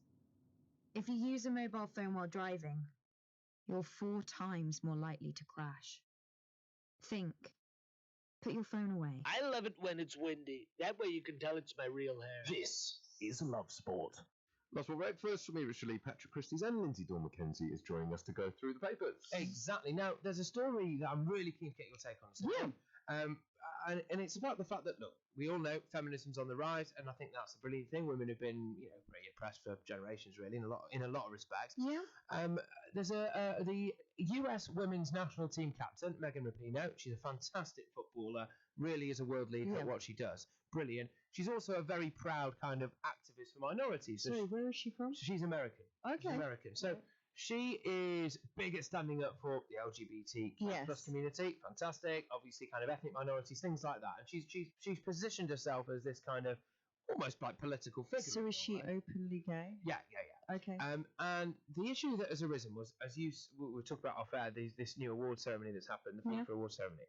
So despite the fact that she is very kind of woke, she was asked who she thought should win the men's award, right, for the best player in the world. Yeah. And she said this bloke called Virgil van Dijk, who plays centre-back for Liverpool. And she said, well, in fact, we can hear what she said now. Oh, yeah, I think Virgil, just for how cute he is. So this is the issue that's been raised, which is that, okay, if you're the type... So if I was a bloke and I said, oh, I think, so-and-so should win just because she looks really good. Because she's got great assets. Yes, then I'd be in a bit of trouble, right? Absolutely. And probably rightly so. Yeah. Right? So where do you kind of stand on this kind of thing, then, in terms of, like, do you think... what's your views on just kind of feminism in general, right? Because we're hearing a lot of feminists that come out and go like, oh, we should ban cheerleaders. We should ban darts walk-on girls. We should ban kind of page 3 or these things. But for a lot of women, it's just what they want to do, Absolutely. I mean, don't get me wrong. There is a line. What's acceptable in society and what isn't. But, yeah, I think that's a really ignorant thing for her to say, actually, because that's not why they have the awards. It's to recognise people's talent. And for her to pick up on a visual of what he looks like that's not right. I think maybe that was a slip of the tongue. I don't think she actually thought that through. Because from what I'm hearing, she preaches, doesn't really fit in, does it, to the whole feminist bracket, if you like. Yeah. Have you found, because it's something that I spoke to a few people about this, and certainly kind of various models and things like that, who are quite angry with a lot of maybe other women who view their livelihood negatively, and want to kind of lecture them about it. Oh, of course. Wow. What's your thoughts on that? Well, my thoughts are, I can't pay my bills on their opinion, really. I'm good at what I do. I'm respectful. I don't let the job consume me. I live a good life, and a separate life actually, especially being a mother to a 15-year-old son. I just respect myself, and people think that I'm the one being exploited, whereas I actually feel a little bit guilty that I'm actually exploiting the men. Talk about that, because that's a really interesting point. Yeah, I mean, I'm the one who's making money out of the way I look. So if they want to be foolish, or not even foolish, but you know what I mean. If that's something they need, and then good, because that's my job. I mean, when I started this job, there was a massive recession on, and my family were in debt, and I couldn't just wait around to go under. You know, so when you're put in a position where you need to move forward in life and do what you have to do, you'll do that. It's called survival. Half of this population are just surviving. Exactly. More than half, I'd say. Yeah, we can hear from Rapinoe actually after she picked up the award. Other than Raheem Sterling and Koulibaly, if they were as outraged about racism as they were, if everybody was as outraged about equal pay or the lack thereof or the lack of investment in the women's game other than just women, that would be the most inspiring thing. So that's I suppose the other side of Rapinoe that you talk about there, where, I mean, look, it looked like it was the kind of night where, let's say, the drinks were flowing a little bit, and there's a chance she may have had one or two. And you mentioned earlier the statement that she made may have been a slip of the tongue. I think it's just that thought, isn't it? That it's one rule for one rule for another. And as you say, had that been the other way around, this would have been a huge storm, whereas no doubt this will blow over very quickly. Well, this day and age, you know, you cannot afford to have that slip of the tongue. No. Because those slip of the tongues are actually killing people out there. Their careers, their whole appearance, based on their opinions. You've seen people retweet, just a mere retweet can ruin your career. Or even a like. Do you know what? When someone puts out a tweet that we had that with. The name will come to me in a minute, of course, in the rugby. Yeah. Well, no, Israel Folau. That's right. Tweeted. Well, he put out his it was actually someone that liked that particular message, and then of course the moment it comes up that someone's liked it, then instantly you assume that they agree with that particular tweet. And you're right, it doesn't take a lot. It doesn't, and some people don't even look at what they're liking. Yeah, because just to like is getting your name on the list to get more followers, and that's how scary this world's come. Because it's all based on your following. Who saw you like that? Who's going to follow you back? And realistically, you could be doing yourself more damage than good. Yeah, you can. And I'm one of those, by the way. I'll scroll through. I'll scroll through. This is my friend. I like it without thinking about it. Just as literally like every single one. So like, Richard, do you really like that one about? Yeah. Did you really like that picture? Yeah. Sure, yeah, why not? Do you think that we are becoming a little bit too easily offended as a nation, where now there is a fear to maybe just say what you think about an issue because you could, like you said, it could kind of just cost you your career? Absolutely. I mean, I think that there's an audience now, and that's what's making us more fragile. I think that when you have a fan club of people that agree with you, you'll run with it, won't you? Because you're getting that extra piece of attention. Do I think it's attention? No, because some of the things I actually agree with. I do believe that our law needs rewriting. I don't think that this society is being helped by the historic laws we have in place. And the world's changed completely since all these laws were written. I really think that we need to go back to the drawing board on a lot of things. Right, so now for something completely different, as they say. Ian Wright, the footballer, former Arsenal sensation, he has done quite a revealing interview today with The Sun, where he said that he lost his virginity late. He lost it at the age of 18 because he was very insecure. Now, question maybe how late 18 is, although, it's not speaking from personal experience. Anyway, he said that, look, he was very insecure. And look, I just thought I'd come to you on this because, like, a lot of guys are deeply insecure about talking to women, especially at a young age and things. Just have you got any advice on that? I mean, on Ian's own story, I see where he's coming from. I mean, when you're young and you have a hobby, I think unless you put your heart and soul into that hobby and give it your all, I don't think many people will make it. You need that hunger inside. Now, if you're sharing that hunger with the fact that you've got this little girlfriend that you love and she dumped you one day and your head's all over the place and you can't focus on where you want to be or what you want to do. And I always do believe that it's the people that are brought up that you know are more second class, if you like. They're not, you know, wealthy people, and they know that unless they focus in on this, that they're not going to get anywhere. And plus these football camps are they're intense. You know, they're playing football all the time when they're young. There's no time for girls, which is a good thing really, because getting your head turned can take your eye off the ball. And if you love something more than that, then you're just going to go for it, aren't you? I do think it's discipline. I think it's total discipline, you've got isn't the it? discipline, and you're that dedicated. And you're right, because the level is so high. I suppose it's with most things you do now. If you want to be world class at anything, You can't be sitting around or going out all night to the clubs because all your friends are doing it.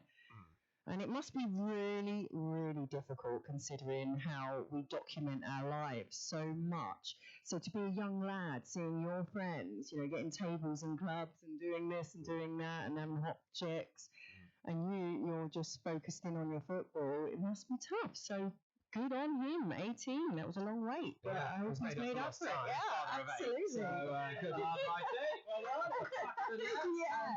Rich, just so from your personal experience, you're a footballer, of course.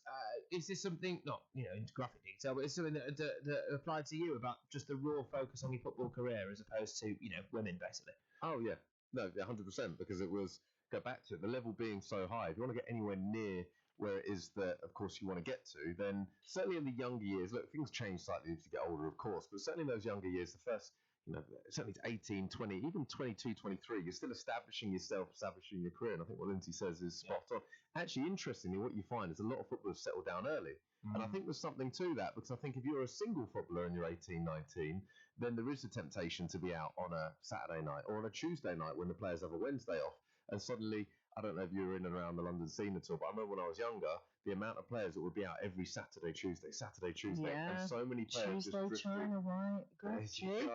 There you go. The amount of players that then drift away from the game. Players that have massive potential. Totally. I won't name names, but there's a few of my friends that really should have played Premier League for a long time. By the age of 23, they're out of the game. It is a bit of a weighing scale, really. You have the side that you meet a girl that's from school who keeps you stable, your feet on the ground, keeps you real, and then maybe that is a better way to start the career in football, by having that stability. But then again, I think that support of a really good family will work in the same way. The dad who's been a massive fan all his life on the side of the pitch, running up and down. Come on, You met my dad then, yeah. Oh no, I didn't. That was it. Was that your dad? Yeah, that was my dad. Yeah, no, he was at every single game I ever played. So there's another thing I want to get you on, because you've obviously done very well for yourself, as have you actually, Rich, to be fair. So 2 out of 3 ain't bad. But it's a story in the Mail today. It's page 13 in the Mail, which is that there is an inability among young people to be able to handle cash. So when they get some money at an early age, i.e. any age before the age of 31, this article says, basically you will just burn it. So this is an interesting thing, because I don't remember being taught in schools, for example, about how to actually handle my money, or lack of. I was never given a particular lesson on it. I know they do like economics training and stuff like that, but it doesn't teach you how to manage your cash flow and things like that. No, and that's the same, the schooling curriculum needs changing also to suit this day and age. Wouldn't it be better to show people how to start businesses online and stuff, rather than, do it all the old-fashioned way? Here's your record of achievement, fill that in, you're going to take that to your jobs. When realistically, you'll never see that record achievement ever again in your life.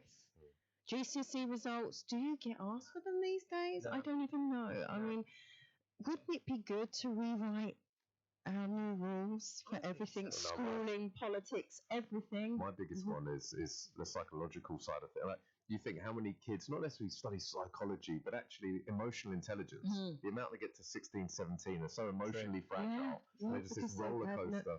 I know. How did, just interesting, how did you handle it? Because I imagine you got to a point where you obviously started making fair bit of money. Yeah, my first paycheck was huge. I mean, my mum tried very hard. She was a single parent and she spent a lot of money on presents for us at Christmas, but borrowed the money off like places like the Provident. And I remember, 1 week she didn't have the money, we would have to hide everyone.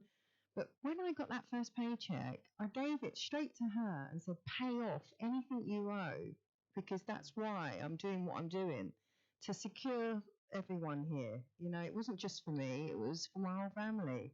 And then having that kind of money, but you do get accustomed to that, and you do end up living a life where you need that kind of money every month to support. You do live that, and that's what a lot of players like football players do. They build up, they have a great club that's paying them ridiculous money, they forget, they get in the whirlwind of spending, then they get the regular outgoings, then they get dropped from the team, they get relegated, whatever, and then they're back on a lower wage, still trying to keep up with the big players that they're mates with, driving the latest cars. And that's how all these players end up with nothing eventually. She's done her research on me, hasn't she? Yeah, she has done her research on me. Question for you from our producer Kieran. Does Lindsay spend more frivolously now or when she was a teenager? Do you fritter away more money now on like kind of minor things than you did when you were younger? No, I don't. No. I do love the idea of eating out every night, but I'll go with a gusto. Yeah. Is it gusto? It doesn't matter. Oh, but it's amazing, whatever it is. Yeah, I agree. I do like home cooking now. I like to see what's going in there, Fantastic. On that note, Lindsay Dawn McKenzie, it's been an absolute pleasure. Thank you very much for joining us. Thank you very much for having me. Hope to see you again soon. You will. 27 minutes to 10. This is Love Sport. Hello, I'm Tim from Bolsover. I'm a retired teacher. I was looking for a better electricity deal from the parents when I got an email from a spokesman said it was a fixed deal for 2 years, which was better for my parents, less for them to worry about. And when I had to look at the sums, I had to recheck because I couldn't quite believe it. They were going to save over £900 each year over on that deal. Needless to say, we signed up pretty quickly. With a spokesmansaid.com. Fighting for you, saving you money. If you're in business, I bet you hate wasting money. We Do Taxi Tops can help you achieve minimum wastage on your advertising costs and maximum exposure. Our revolutionary taxi tops can target your potential customers in the right place at the right time, so your message has the greatest potential for making an impact. We Do Taxi Tops. Visit WEDOOH.com. We Do. The smarter, quicker way of advertising in London, supporting London businesses of all sizes. Before you set off on a long journey, remember to check your vehicle. Are your tyres correctly inflated? And are the treads deep enough? Have you got enough fuel? Is your oil level right? Checking your vehicle doesn't take long, but can prevent a breakdown or accident and save you money. So, before you set off on a long journey, check your tyres, fuel and oil. Highways England, connecting the country. Mr. Davis, to start your car insurance policy, you'll have to pay upfront £850 for the year in one single payment. How does that sound? £850? Yes, Mr. Davis. In one go? Yes, Mr. Davis. Today? Yes, Mr. Davis. In one single payment? Yes, Mr. Davis. With new Aviva Plus, we won't ask you to pay everything up front. Everyone pays monthly at no extra cost. New Aviva Plus, car insurance the way it should be. Excludes Northern Ireland. This is Love Sport. Love for breakfast on Love Sport Radio. Me, Richard Lee, Patrick Christys. Just been joined by Lindsay Dawn McKenzie. It was a little different, wasn't it? I quite like that alternative style paper review, to be honest with you. Yeah. I think it's nice to get views of somebody who you wouldn't traditionally hear talking about the news, actually, and it is only on Love Sport that you can get that. There you go. Although you do every now and again. That's true. I try my hand. Speak absolute sense. Just to give you a quick rundown of the top stories this morning. Of course, Spurs dumped out the Carabao Cup last night. Andy Murray won his first ATP Tour level of match since coming back from his injury. Pep Guardiola has defended Bernardo Silva's tweet and 2 have been charged over the Ozil and Kolasinac incident. I want to touch on Spurs. They were dumped out of the Carabao Cup. Poch getting a little bit of stick. They are on a dreadful, dreadful run. I mean, I think it's fair to say that, of course, other than the European Cup final, 2019 has not been a particularly kind year for Spurs. I think this should be a concern for Manchester United, because if Ollie's bad run continues, despite what Ed Woodward is saying today on the back of pretty much every national newspaper about he's got his back in, clearly they're going to be in the market for a new manager. They're always going to be on the lookout anyway, right? And if Spurs' bad run continues, presumably so are Spurs eventually, although I do think that Poch is a phenomenal manager, and look, I don't think they should jump the gun there. But my point being is that you have 2 clubs there who could potentially both be on the scout for a world-class manager at the same time. If you were a manager now, Rich, and you had Spurs and United after you, who would you go for? Both offering you the same money. I think you still go to Man United. They're a bigger club. Really? They're a big club. Look, the financial reports coming out this morning prove that, in that they are. And I know we spoke earlier, and you said who would want to take that position, given the squad, if anything, I think it's the perfect time. Look, they're going to give Solskjaer a bit more time, I'm sure. I know he got the vote of confidence. The kiss of death. The kiss of death. I mean, look, I think it's a genuine vote of confidence, because I think they're saying, look, we appreciate this is a transitional year. I think they give him the season, because I think they know that there's so much that's wrong with that club. It's going to take a while to turn it all around. I think the worry for Spurs is, I wonder, and this is my conspiracy theory, I've heard that certain people that may be in a relationship that don't want to be in a relationship might start acting up a little bit. Why like do you keep children. looking at me? What? Why do you keep looking at me? You're just making eye contact with me. Yeah, no, I just like to stare at all people. right. So I've heard this rumour that they almost start to act like children, like to play up a bit, to make the relationship go a bit bad, to then give them a reason to then move on. Poch doesn't look happy. Now, if Man United were to come up, that seems like the perfect fit. And from Manchester United's point of view, to go from an Ole Gunnar Solskjaer, who has reasonably little experience, in fact, very little experience at this level, to someone like a Pochettino, I think Man United fans would, as much as they love Solskjaer, they would welcome that as a step up in terms of experience, in terms of success that Pochettino's had and the work he's done. You kind of see that as being an ideal fit at some point. It nearly happened last season and didn't. Probably should have, but didn't for certain reasons. I just wonder whether that's the route we're heading down. I can't help but feel as though that if you were going to bin off Ole Gunnar Solskjaer, but try to maintain this project, quote-unquote project that's going on at Old Trafford at the moment, then Poch probably is your man, because he knows the league inside out. He's had success. He's had success at bringing through young talent. And look, I think he's more tactically astute than Solskjaer. And I think he's proven that over a number of years of having much more success than Ole Gunnar Solskjaer. There's no disrespect to Ole.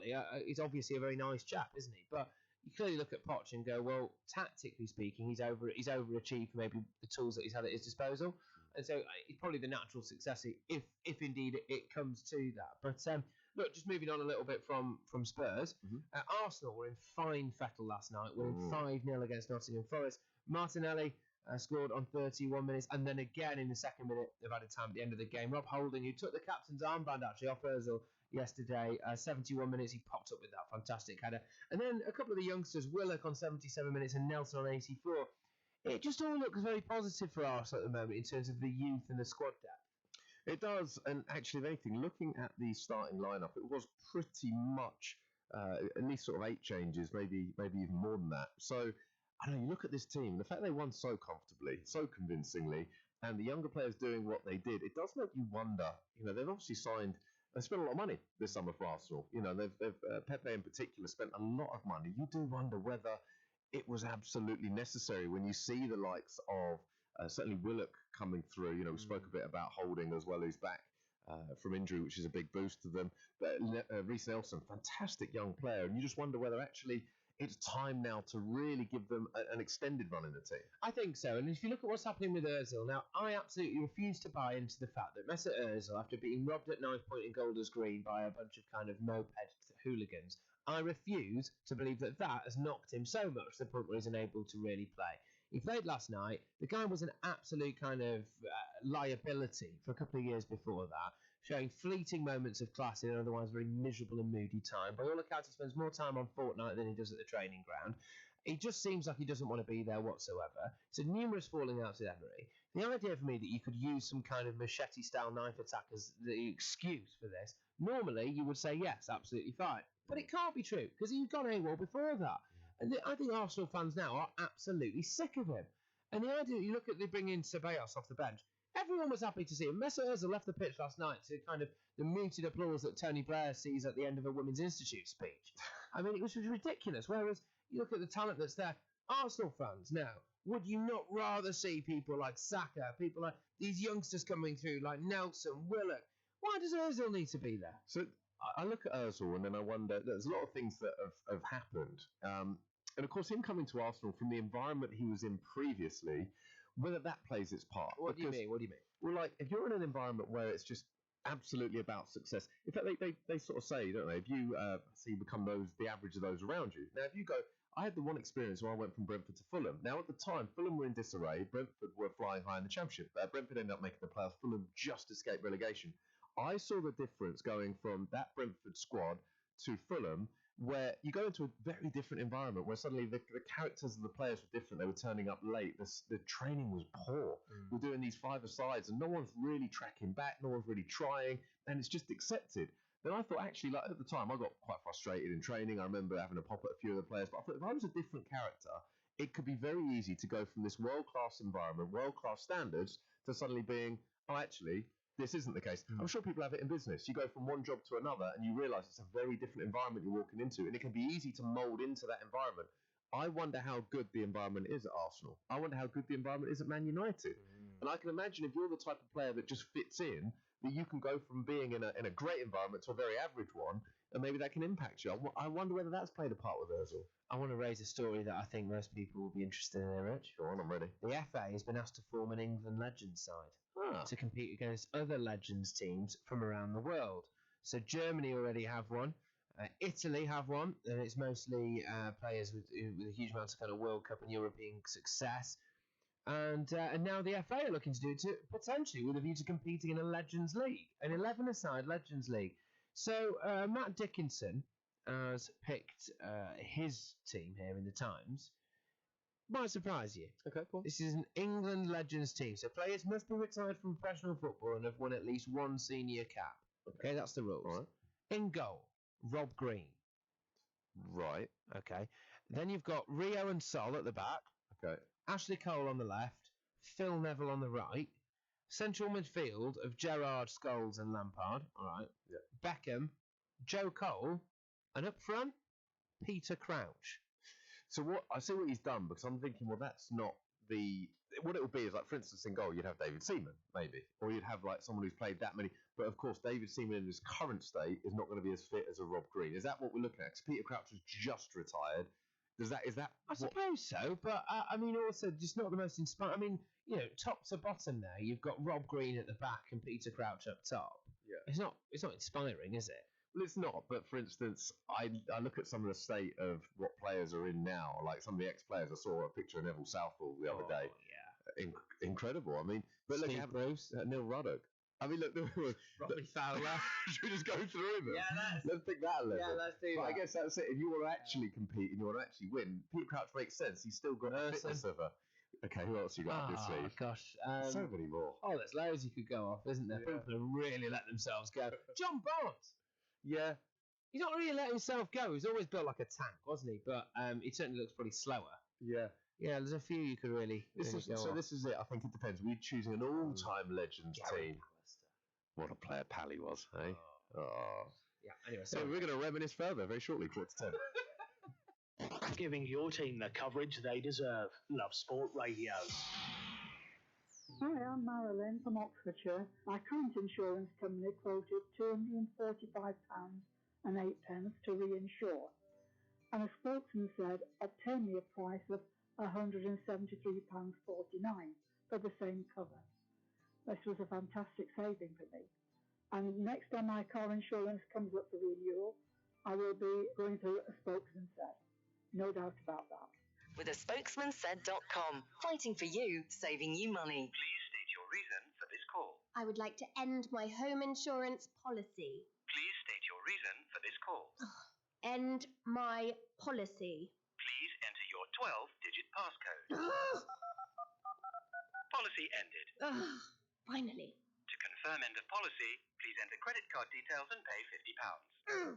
With Aviva Plus home insurance, you can pay monthly at no extra cost and with no cancellation charges. New Aviva Plus. Insurance the way it should be. Excludes Northern Ireland. If you see somebody showing any of the signs of a stroke, you don't have to think about it. You just dial 999. Use the FAST test. F. Face. Has their face fallen on one side? Can they smile? A. Arms. Can they raise both arms and keep them there? S. Speech. Is their speech slurred? T. Time. Time to call 999 if you see any one of these signs.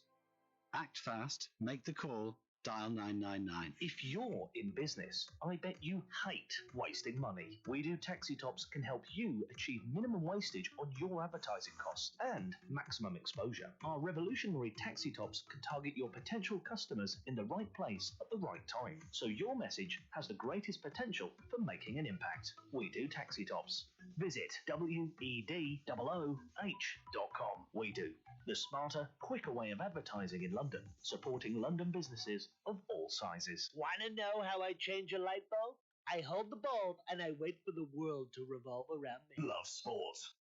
Well, for breakfast, me, Richard Lee, Patrick Christys. You have the pleasure of us, and we have the pleasure of you for another 10 minutes or so. And then coming up after us is Mr. Martin Bell, who will be here 10 till 12. So do stay tuned for that. Fantastic show, as always, I'm sure. What's going on, Patrick? There's been a lifetime ban for a West Ham fan who made disgusting racist taunts. So the Hammers, co-owned by David Gold and David Sullivan, of course, moved swiftly to punish the yob who hurled offensive abuse at rival fans. He was caught on video. West Ham have released a statement saying the club was made aware of a disgusting video of a West Ham fan making racist remarks at a match early last season. We've taken immediate action to identify the offender. The club handed evidence to the police and banned an individual for life from our stadium. There is no place for that at our club. So action being taken. Which is good news. It seems with racism in football, although it's increasing and that we're hearing about it more and more, it feels like more's being done. I think so. Look, I think it's because what you're seeing in Italy is evidence that is being ignored.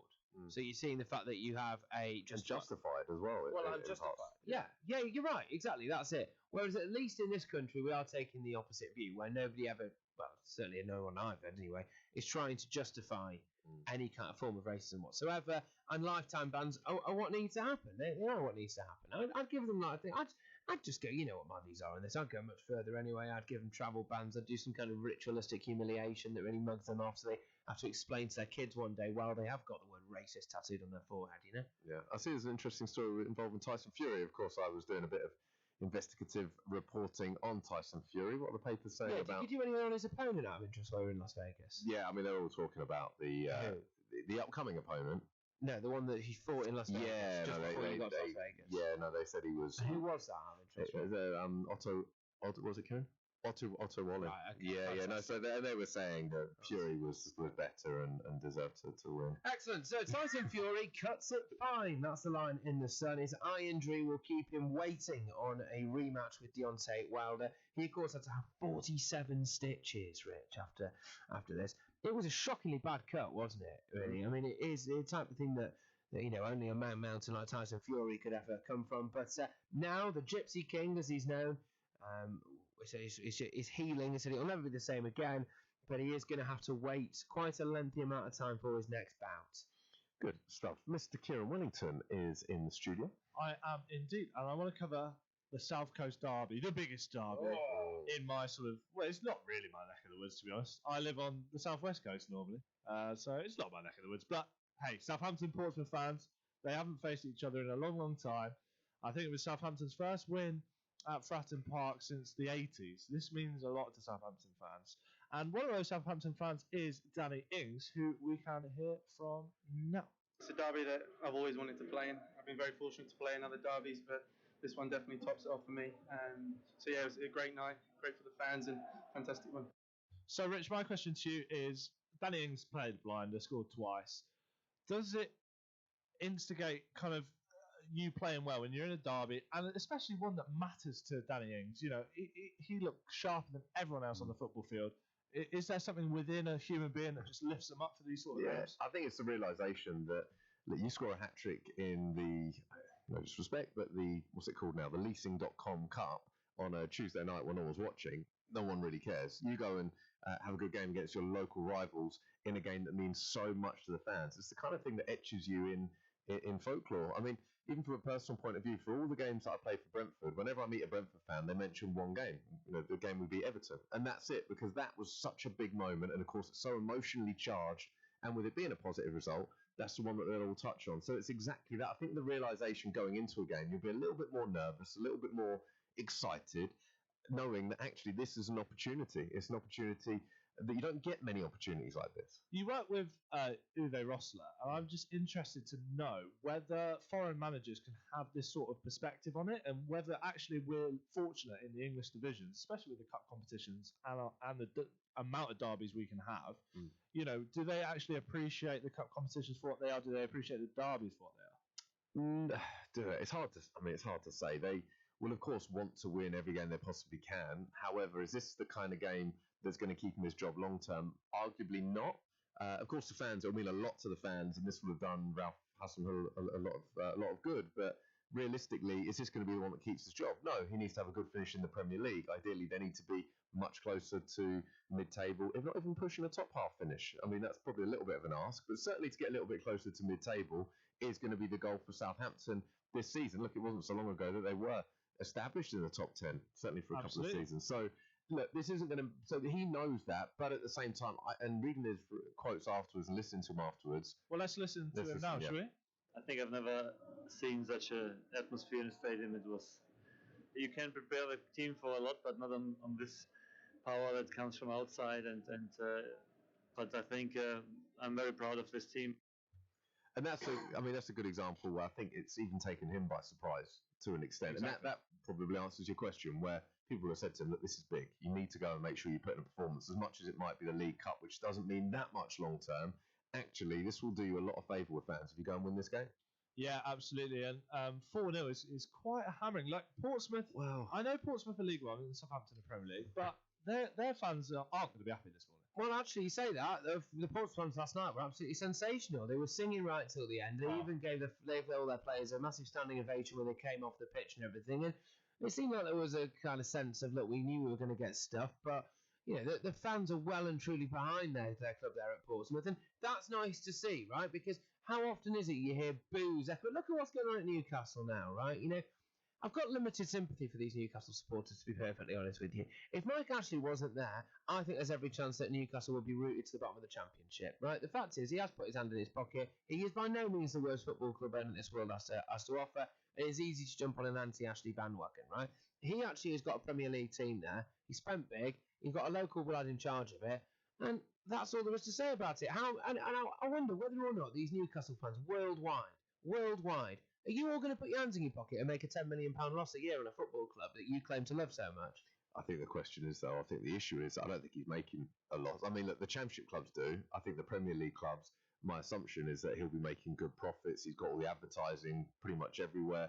In terms of the actual ambition of the club, look... But he's a businessman, Rich. So this is it. But that's the issue. And this is, by the way, it's a funny issue, but it is the issue for football clubs. They want owners that aren't in it for business reasons. They want owners that are going to drive the team up the table. And in fairness, I think the argument... With their own money.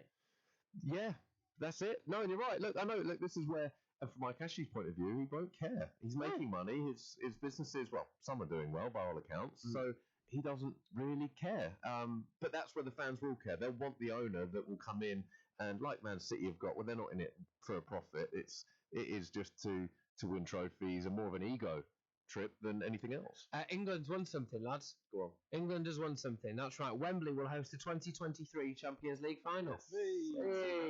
European football's governing body UEFA also announced that St. Petersburg in Russia and Munich in Germany will be the venues for 2021 and 2022.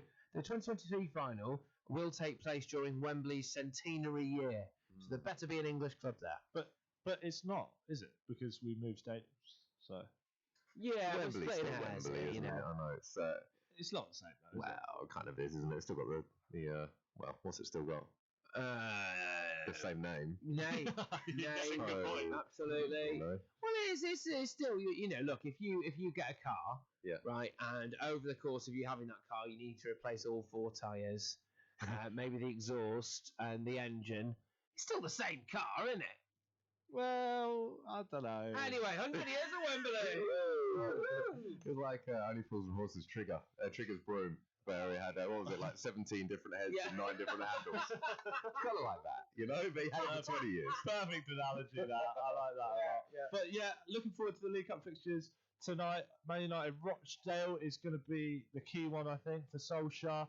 MK Dons versus Liverpool is going to be on TV, so looking forward to that one tonight. Indeed, and MK Dons, of course, played Manchester United. Was that last season or season before? Might have been a couple of seasons ago. Oh, it's a few seasons ago now, yeah. So they had the success there. So that'll be an interesting one, I am sure. Well, look, that rounds us up for another day. I'm pleased to be back. Lovely to be sat across you again, Patrick. Oh, honestly, it's so good to have you back, Reg. Oh, thank you. That actually sounded half genuine. Thank you. Do stay tuned. Martin Bell is coming up next. Fantastic show. As always, Kieran, thank you. Patrick, thank you. My name's Richard Lee. You listen to Love Sports. Stay tuned. 3 minutes to 10. Love Sports. Whoa! Look how much saturated fat is in these chocolate biscuits.